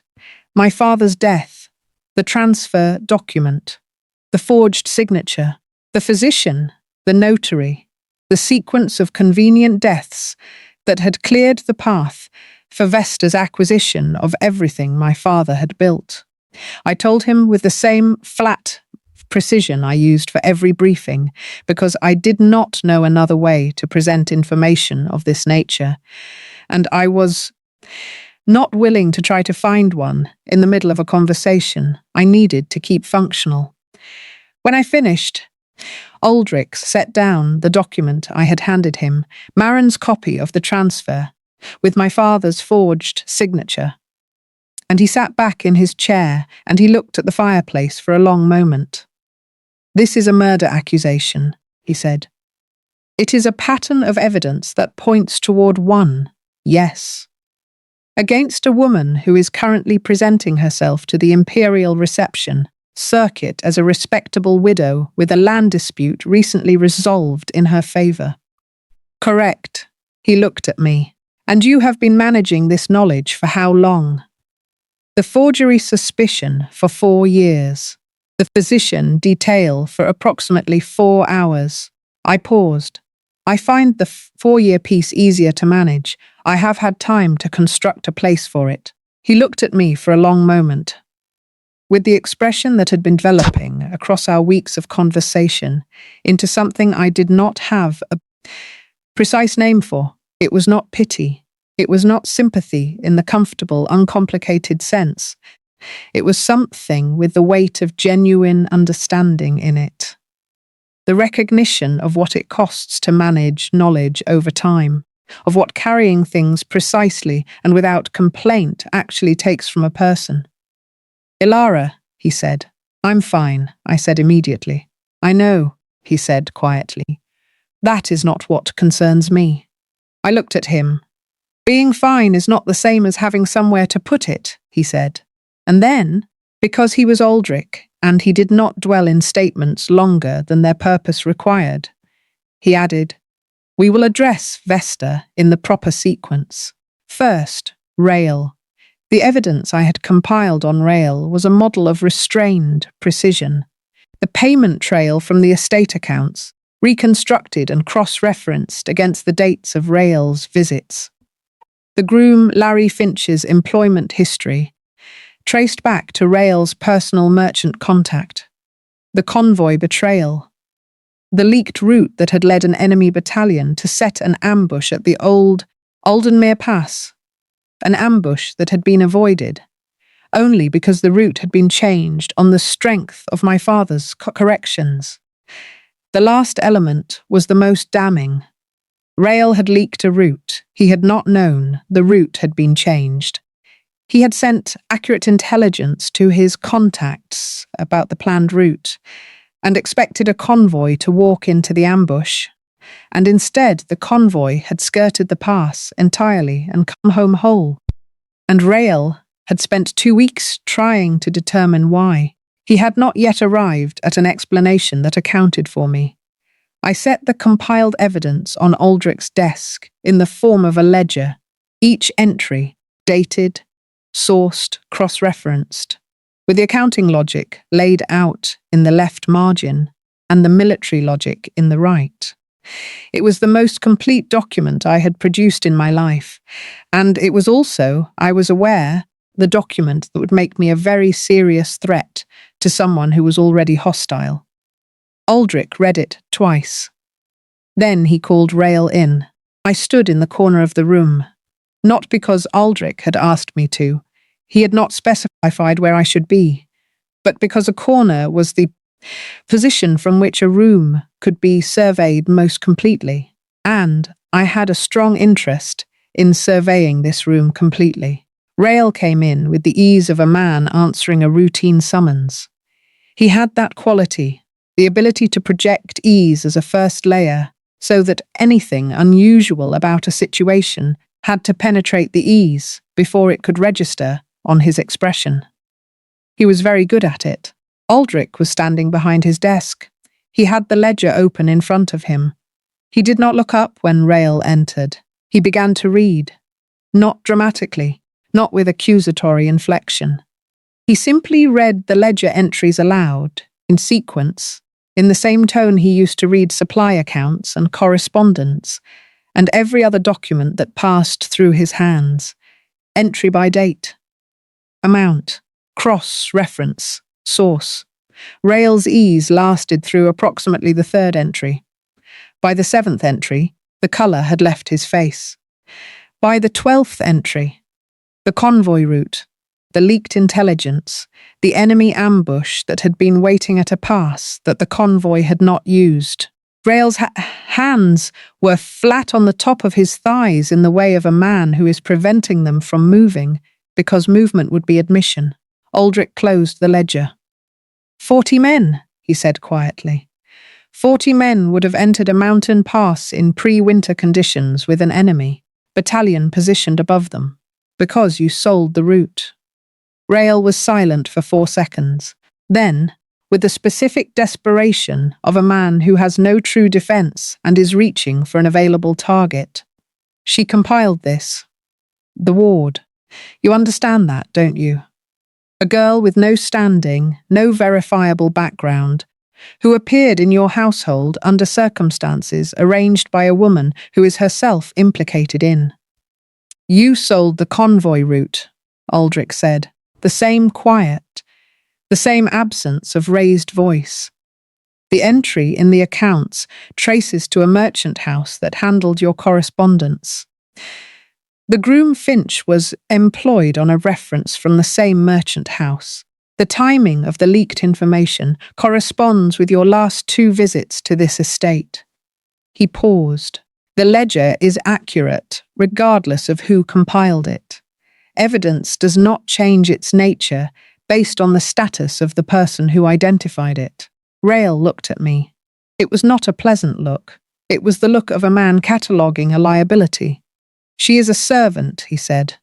A woman with no name, no legal standing, delivered to your household as payment for a manufactured debt by a woman of documented dishonesty. Whatever she told you is consistent with every independently verifiable record in this estate, Aldric said. She did not tell me about the convoy route, Rael. The route was changed before you arrived. On the strength of a cartographic correction I ordered on independent review of the survey materials. The ambush was waiting at the original pass. The troops took the new one. The correlation of those 2 facts is not her accusation. It is arithmetic. Rael was very still. She is not a servant, Aldric said, and his voice was so quiet now that the fire in the grate was audibly louder. She is the daughter of the man who built the surveys this army has operated from for 20 years. She has corrected those surveys from memory, fixed this estate's accounts from competence, and identified a traitor in my command through evidence that you are welcome to dispute in front of the Imperial Military Tribunal. A pause. The specific, surgical pause of a man who has timed his silences the way other men time their strikes. Would you like to do that, Rael? The silence that followed was long enough to constitute an answer. Rael was removed from his position that evening. He was confined to the estate pending investigation by the military tribunal. He did not look at me as they escorted him past the corner where I was standing. I watched him go. I thought of 40 men who had come home to their families. I thought about what evidence accumulates too, eventually, when it is assembled by a person who refuses to stop counting. Moral thread, chapters 8 through 10, These chapters carry a truth that matters beyond the story. Predatory people are not always obvious. Vesta was charming. Rail was decorated and respected. The clerk who facilitated the fraud was unremarkable. Systems of harm are not built by obviously monstrous people. They are built by skilled performers operating inside ordinary institutional frameworks. The response to this is not cynicism. It is Elara's response: documentation, precision, and the refusal to let the evidence be dismissed because the person presenting it lacks official standing. What you know is real regardless of whether the powerful people around you acknowledge it. Build the ledger anyway. The Emperor's representative arrived on a Thursday, which was Dorothy's baking day, and the kitchen smelled of cardamom bread and wood smoke, and the contrast between the warmth of that smell and the cold formality of the man who walked into the reception hall was so absolute that I noted it has a detail worth remembering. His name was Christopher Weil. He was 50, immaculate, and possessed of the particular disdain of a man who had spent his career evaluating provincial households for imperial compliance, and had found the provincial households as a category wanting. He took in the estate with a series of small assessments: the quality of the stone, the standard of the furnishing, the bearing of the staff. And he was polite about all of it, with the specific politeness of someone who has not yet decided whether to be kind or efficient. Marin had dressed me that morning without being asked, a court gown in deep burgundy that she had produced from a chest in the West Wing, with the matter-of-factness of someone who had been waiting for this occasion. The gown fit as though it had been made for me, which I thought was improbable until Marin mentioned, while pinning a small amendment at the sleeve, that it had belonged to the Duke's mother, who had apparently been of similar build. His mother, I said. She was a remarkable woman, Marin said, with a tone that closed the subject precisely enough to communicate that it was not closed, only temporarily deferred. I wore the gown. I wore my hair as my father had liked it, up, severe, practical, the way of a woman whose focus is on the work rather than the impression. I wore, on my right hand, the one ring I possessed, a small cartographer's compass, worked in silver, that my father had given me on my 14th birthday. It was the only ornament I owned that was genuinely mine. Aldric met me at the corridor junction before we entered the reception hall. He looked at me with the unlocked quality that had become the standard configuration of his expression when we were alone. Not warmth, exactly, but a complete absence of the habitual flatness. He looked at the gown. He looked at my hair. My mother's, he said. Marin's choice, I said. Good choice, he said, and offered his arm. The dinner was a theatre, like Vesta's visit had been, but with a different set and a more demanding audience. Christopher Weil sat at the centre of the table with the authority of a man who had been placed there by the Emperor himself and knew it, and he observed the seating arrangement. Elara Ashvale at the Duke's right hand, not in the servant's position further down the table. With undisguised assessment. He said nothing about it at first. He was too skilled to lead with discomfort. Instead, he began, with refined social efficiency, a conversation about the political necessity of the marriage directive, the Northern Alliance, the territorial stability, the importance of selecting a bride whose bloodline and connections would cement the Emperor's interests in the region. He used the word suitable 4 times in 11 minutes, I counted. At the end of his 4th usage, Weil turned to me directly for the first time, and the young lady. A ward of the household, Miss Elara Ashvale, Aldric said. Imperial cartographer Ashvale's daughter. Weil's assessment recalibrated by perhaps 5 degrees. The Ashvale surveys, foundational work. A pause. And Miss Ashvale assists with the household. Miss Ashvale has corrected 3 strategic military survey errors in the past 3 weeks, Aldric said. Identified and resolved 2 cases of financial discrepancy in the estate accounts, and provided material evidence that led to the removal of a traitor from my command. Weil looked at me with an expression that was approximately 2 parts recalibration and 1 part a thing he would not admit was impression. Remarkable, he said, in the tone of a man buying time to think. Quite, I said, and returned to my dinner. The Latin came after the 2nd course, when Weil turned to his aide, a younger man, rose-cheeked and efficient, whose name I was given as Richard, and said, in very good court Latin, "The girl is the problem. Voss needs a noble alliance, not a cartographer's orphan. We must communicate this clearly without creating an incident." I cut a piece of the roasted bird on my plate with complete attention. Richard responded, in Latin, "He seems attached. It will need to be framed as the Emperor's requirement, rather than a personal objection." Weil. Precisely. If we can separate the practicality from the sentiment. The Duke is a rational man. He will comply. I set down my fork. I looked at Christopher Weil.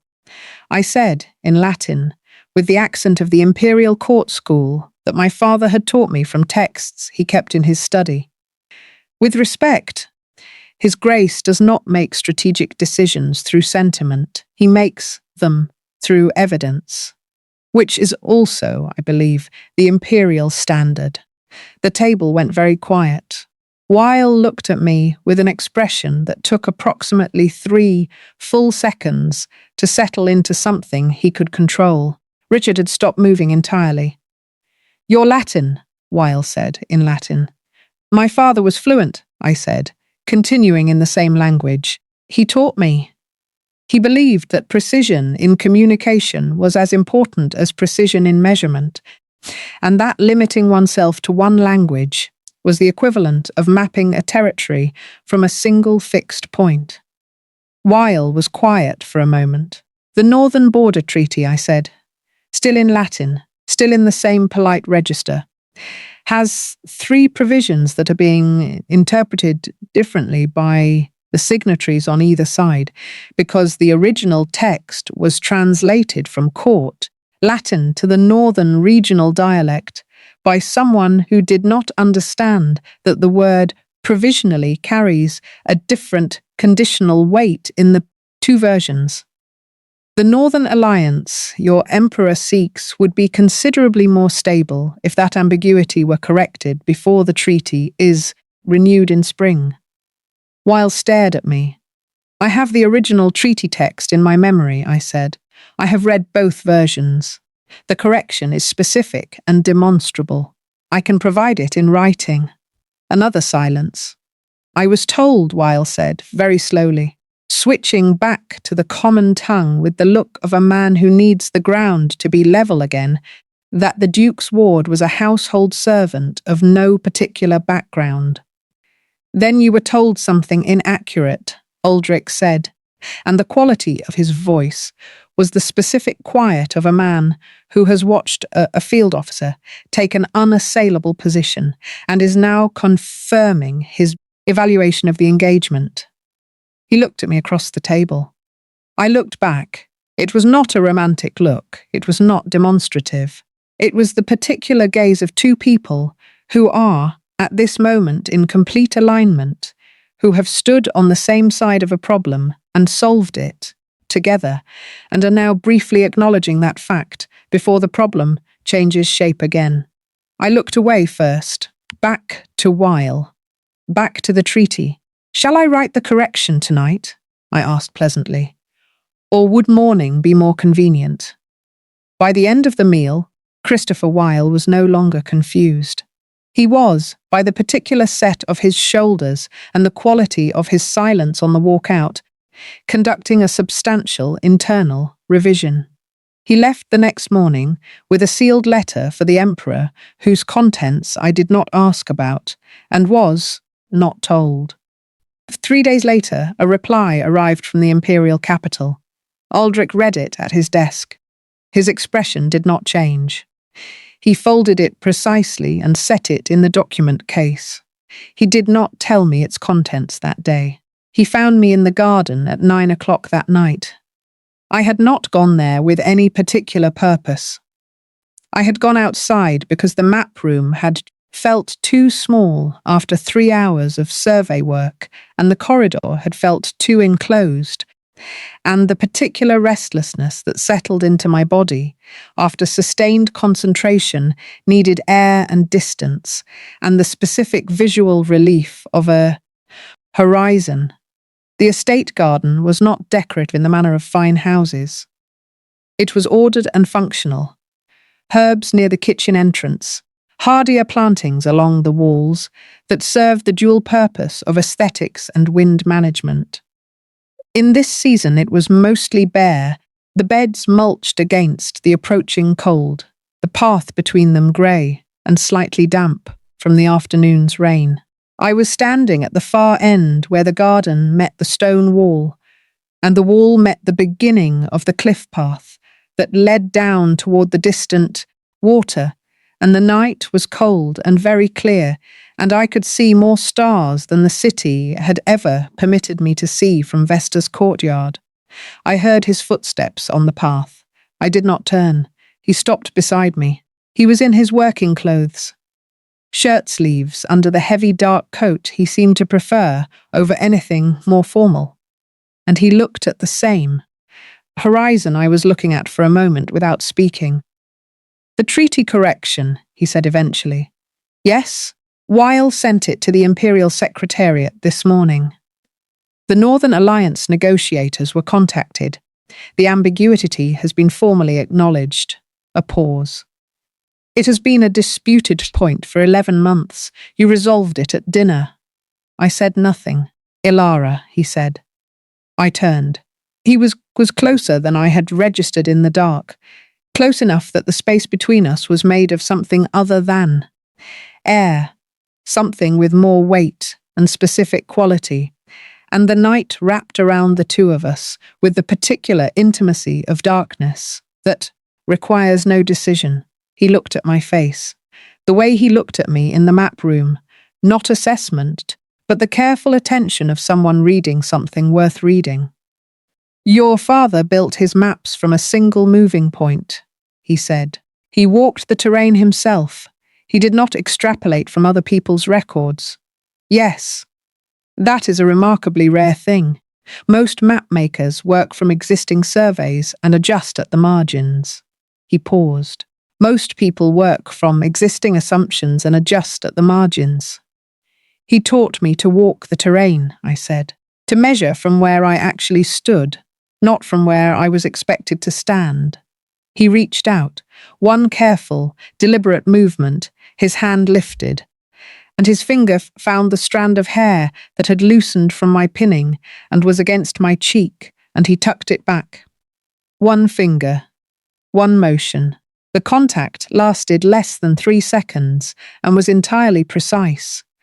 And somehow, the most communicative thing that had happened between us in 6 weeks. He stepped back. "I have made this mistake before," he said, not explaining it, just the statement, in the flat tone of someone who has thought about this particular statement for a long time. "I know," I said. "I read about it." He went very still, not because the honesty wounded him. I watched his face, and it was not pain, exactly, but the particular, arrested quality of a person who has encountered complete transparency when they were braced for something else.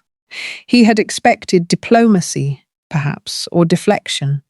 He had not expected the direct acknowledgement that I had read his history, and was referencing it openly. "What did you read?" he asked. "That she sold your military intelligence the night before your wedding," I said.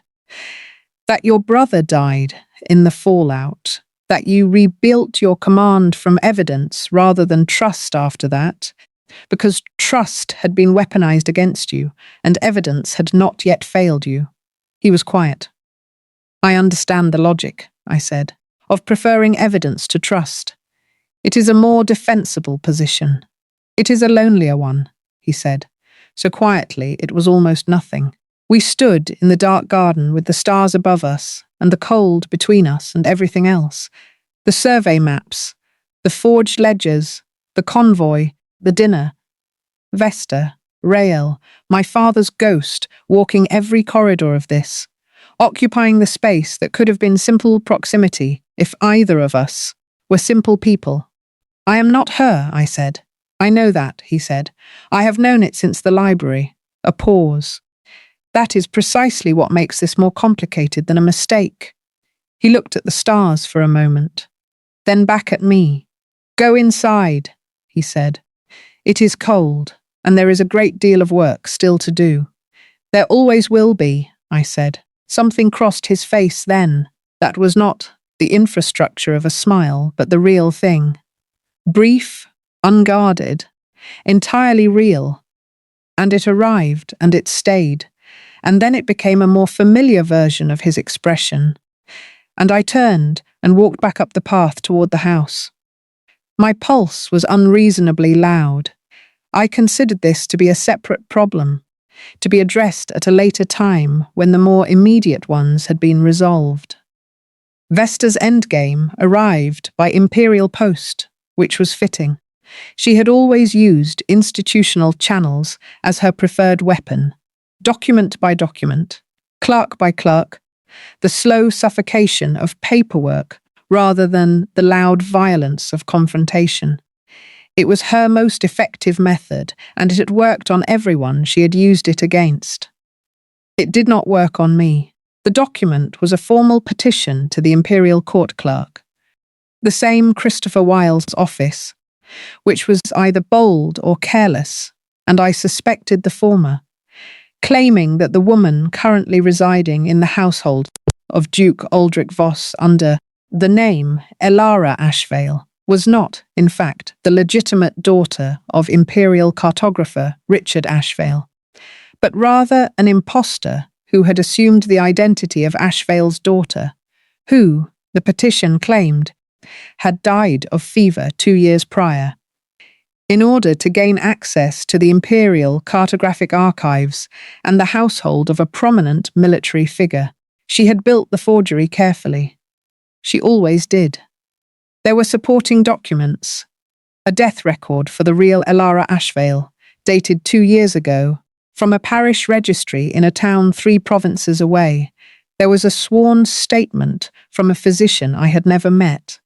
There was a letter, ostensibly from Vesta herself, describing with maternal grief the death of her stepdaughter and her subsequent discovery that a young woman was impersonating the deceased. It was her most ambitious fabrication. It was also built, as all of Vesta's work was built, on the assumption that the person she was targeting did not have sufficient standing to refute it. Aldric received a copy from Wile's office with a note requesting a response within 10 days. He brought it to me without comment. I read it twice. Then I said, "The death record. Forged." The parish registry of the town she cites uses a dating system specific to the eastern imperial provinces. Day, then month, then year. The document uses the western system. Month, then day, then year. It is a small error, the kind a careful person would catch who knew both systems. I set the document on the desk. My father's estate was administered through the Western Imperial Notary Office. Vesta's personal correspondence, the letters I handled for her household accounts, always used the Western dating system. It is her natural system. She forged a document from an eastern province and used her own convention. Aldric looked at me. "That alone is not enough," I said. "It establishes the document is suspicious. It does not prove the identity claim is false." I looked at the survey case on the corner of the desk, my father's original materials, which I had kept in the estate's map room since the night in the library. But my father kept a personal record of my education. He documented it the way he documented everything, with dated entries, in his own hand, with marginal annotations. I have 14 of those entries in my memory verbatim. His handwriting, his annotation style, his specific shorthand for my name. I paused. I also have this. I reached into the collar of my dress and removed a second document, smaller than the survey, folded more times, the paper older and softer from more handling. A letter. My father's hand, addressed to me, dated 5 years ago, written when I was 17, full of the specific personal detail that could only exist between two people who had lived the same life if in the same house. He had given it to me when I turned 17 and told me to keep it always because it contained the essential information. The Series 7, reference numbers, the full notation key for the survey shorthand, and also because my father was who he was. It contained a paragraph about quality, the quality of the light through his study window on winter mornings, and how he hoped I would always find a window that let in that kind of light. I had kept it against my skin for 5 years, says House, through Vesta's house, through the courtyard, through the carriage, here. I set it on the desk. This is my father's hand, I said. I can demonstrate the correspondence between this and every survey annotation I have, produced in this house. The letter style, the shorthand, the mathematical notation. There is an unbroken trail from his hand to mine that constitutes proof of the relationship Vesta is claiming does not exist. Aldric looked at the letter without touching it. We request a formal review session with Wiles' clerk, I said. I present the evidence in sequence. The dating system discrepancy first. That one they can verify independently without my word. The handwriting correspondence second. I will write out the survey notations and the letter annotations side by side, and they can compare. The physician's statement, I suspect, will not survive scrutiny once the clerk understands the pattern. You want to go to the imperial office, Aldric said. I want to go to the imperial office and dismantle every document Vesta has submitted in the past 4 years, I said. The land fraud, the transfer of my father's estate, the forged death record, all of it, in sequence, in front of a clerk with the legal authority to file charges. A silence. And Maren's evidence, I said. The original transfer document, the forged signature. I can demonstrate the forgery in under 5 minutes to anyone who has seen my father's authentic work. Aldric sat back in his chair. He looked at me the way he had looked at me in the library the first night, with the unlocked quality, but deeper now, more settled, as if the door had not merely unlocked, but opened, and what was on the other side was what he had been expecting and had been afraid to hope for simultaneously. When? He said. How soon can you arrange the appointment with Wiles' office? I can have us in the capital by Tuesday. Then Tuesday, I said, and bring Maren. She is a direct witness and her testimony has more institutional weight than mine. He was quiet for a moment. You have been building this case, he said, since the carriage. Since the courtyard, I said, since before the carriage. He was quiet for another moment. Then he said, Your father would have liked this. It was the most unexpected thing he had said to me. Not because it was kind. He had been kind in his particular precise way for some time. But because he said it, without ceremony, without performance, in the simple tone of a true thing that needed saying and had been held for the right moment. I looked at the letter on the desk, at my father's handwriting, at the paragraph about the light through his study window. Yes, I said. He would have liked it enormously. The Imperial Review was held in a small, well-lit room in the secondary administrative wing of the capital office. Not a courtroom, not a formal tribunal, simply the office of a senior records clerk named Helen Murtagh, who had the organized, patient energy of a woman who had spent 30 years separating accurate records from inaccurate ones and had become very good at it. Weil was present. Vesta was present. She had been summoned as the petitioner, and she arrived in her finest performance coat and her most convincing version of maternal distress. She looked at me when I entered the room with the expression of someone who had expected me not to be there. She recovered quickly. She always did. I presented the evidence in the sequence I had specified. I began with the dating system discrepancy, which Helen Murtagh identified independently 3 minutes into the examination of the death record. I presented the handwriting analysis.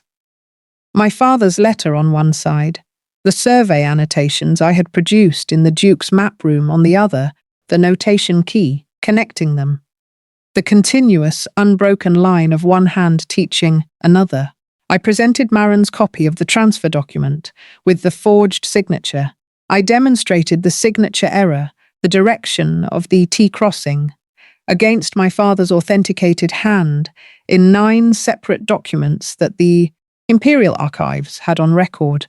And then I presented the ledger, the full ledger, 4 years of Vesta's household accounts with my father's financial records interwoven, showing the sequential, systematic fraud, the rerouted inheritance, the suppressed estate transfer, the payments to the notary, the manufacturing of the land debt.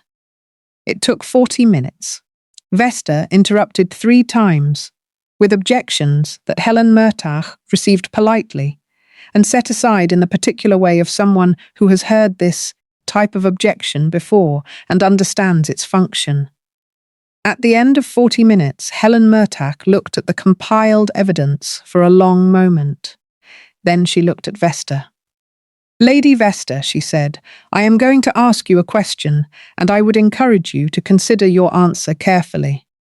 The dating system discrepancy in the death record you submitted, can you account for it?"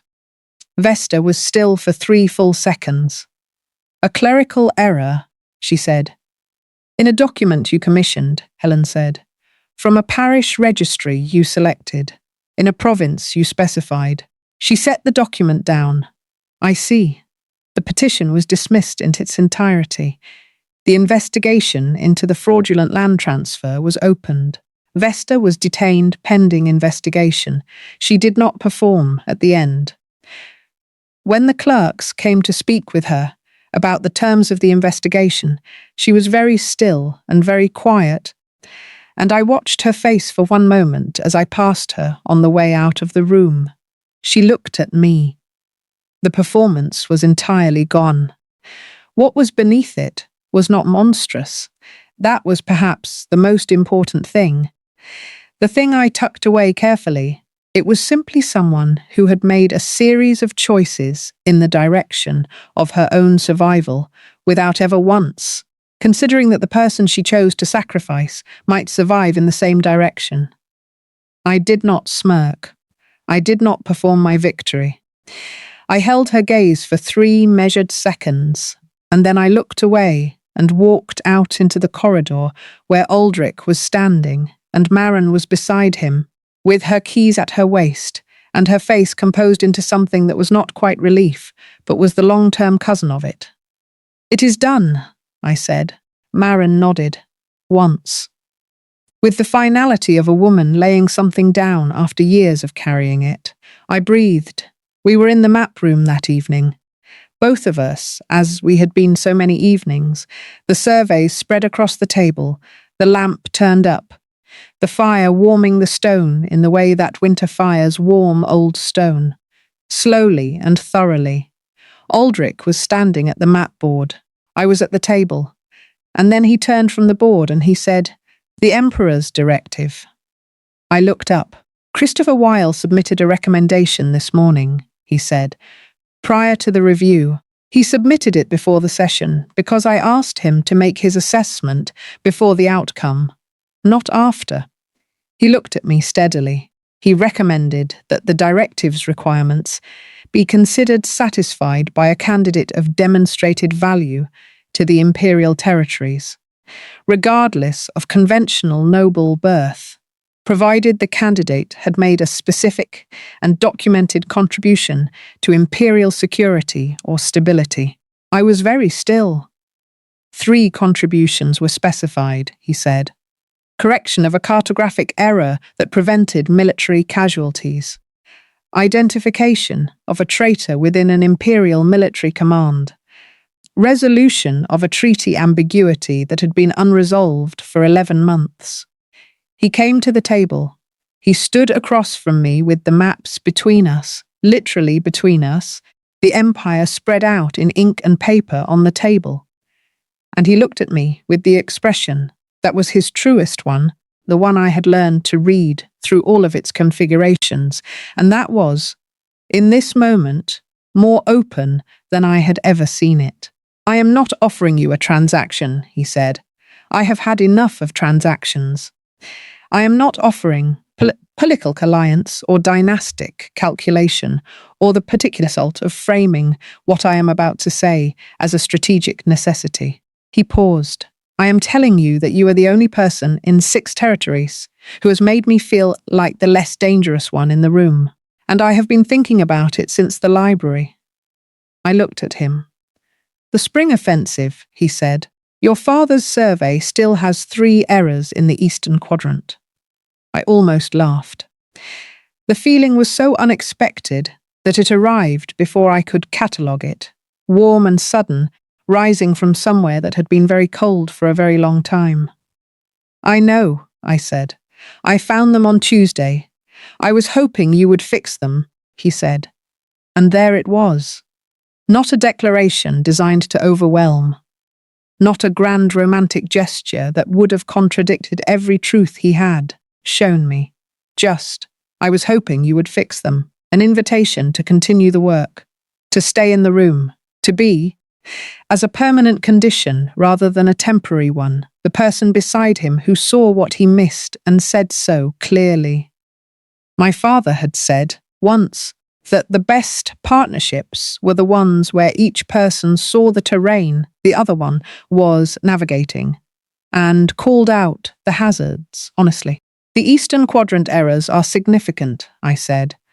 The 3rd one in particular could affect the spring timing. Show me, he said. I pulled the Eastern survey across the table. I picked up the pencil. He came around the table to stand beside me, not across from me, beside me, so we were both looking at the same map from the same position. And I showed him the errors, one by one, and corrected them in my father's shorthand as he watched. When I finished the 3rd correction, he put his hand over mine on the pencil. Just that, his hand over mine, still warm, deliberate. Yes, I said. He turned his head. He looked at me from very close. Yes, to the map errors, or yes to. Yes, I said again, and I let him understand which yes it was from the way I said it, and from the fact that I turned my hand under his and held on. He kissed me.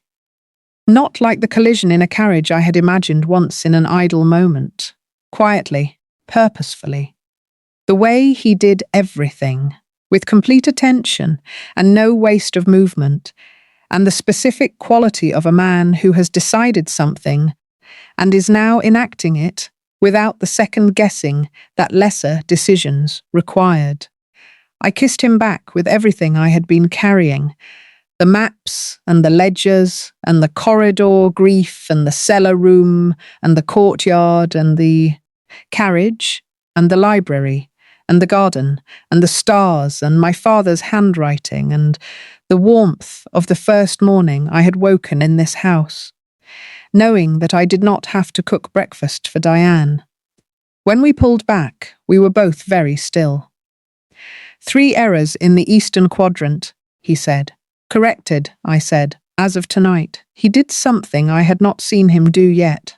He smiled, fully, completely, with his whole face, without controlling it, The kind of smile that was the proof of something real rather than the performance of something convenient. It was, I noted, an absolutely extraordinary thing to see. The coronation was not what I had imagined in the stray moments of imagining I had permitted myself. I had imagined grandeur, imperial ceremony, the loud proclamation of something. What it was instead was this: a winter morning in the imperial throne room, cold and gold and very old, with candlelight on the stone ceiling and the smell of beeswax and old velvet, and the particular hush of a space that has witnessed centuries of moments like this one and holds them all equally, without preference. The imperial court had assembled. Representatives of the Northern Alliance, the military commission, Weil and his clerks. Maren, standing at the back with the ring of household keys at her waist and her face composed into the expression that was her closest available version of joy. Aldric stood at the front. In his full dress uniform, he was precisely what I had understood him to be from the beginning, not imposing through decoration, but through absolute clarity of purpose. A man who had survived the worst thing he could imagine and come out the other side not diminished, but refined. Like iron that has been through enough heat to reveal its actual tensile strength. He looked at me when I entered, not demonstratively, just looked, with the complete attention that was his primary form of communication, and in it was everything. I walked the length of the room in my father's survey colours, deep blue and gold, the colours of the cartographic seal, chosen deliberately and with full awareness of what I was declaring by wearing them. My hair was up. My father's compass ring was on my right hand. I carried nothing else. I had arrived in a carriage 4 months ago as a transaction, as a problem relocated. I walked the throne room as myself. There was a gallery to the left of the main floor where the witnesses stood. As I passed the midpoint of the room, I looked up. Vesta was there. I had not known she would be. The investigation was ongoing, but her attendance was permitted as a formality, a witness to the legal proceedings that were dissolving the land fraud she had spent years constructing. She was dressed in grey. The green silk was gone. She looked at me. I looked back. I held her gaze for 3 measured seconds, not triumphant, not cruel, not performing anything at all. Simply present, steady, entirely real in a way that she had spent 4 years trying to prevent me from being. Then I looked away. Back to Aldric, back to the room, back to the work that was beginning rather than ending, because this was not the end of anything, I understood. It was the formalization of a direction, the declaration of a position from which everything could now be built properly, on foundations that had been cleared of the fraud and the fear and the careful survival and the long cold years of being someone's problem. Forward, and this is what I want to leave you with before we go. The morning they sold me. The frost came early, and I stood in a courtyard in a dress that no longer fit, and I did not cry, and I did not beg, and I did not perform passivity, because I had given up. I performed it because I was thinking.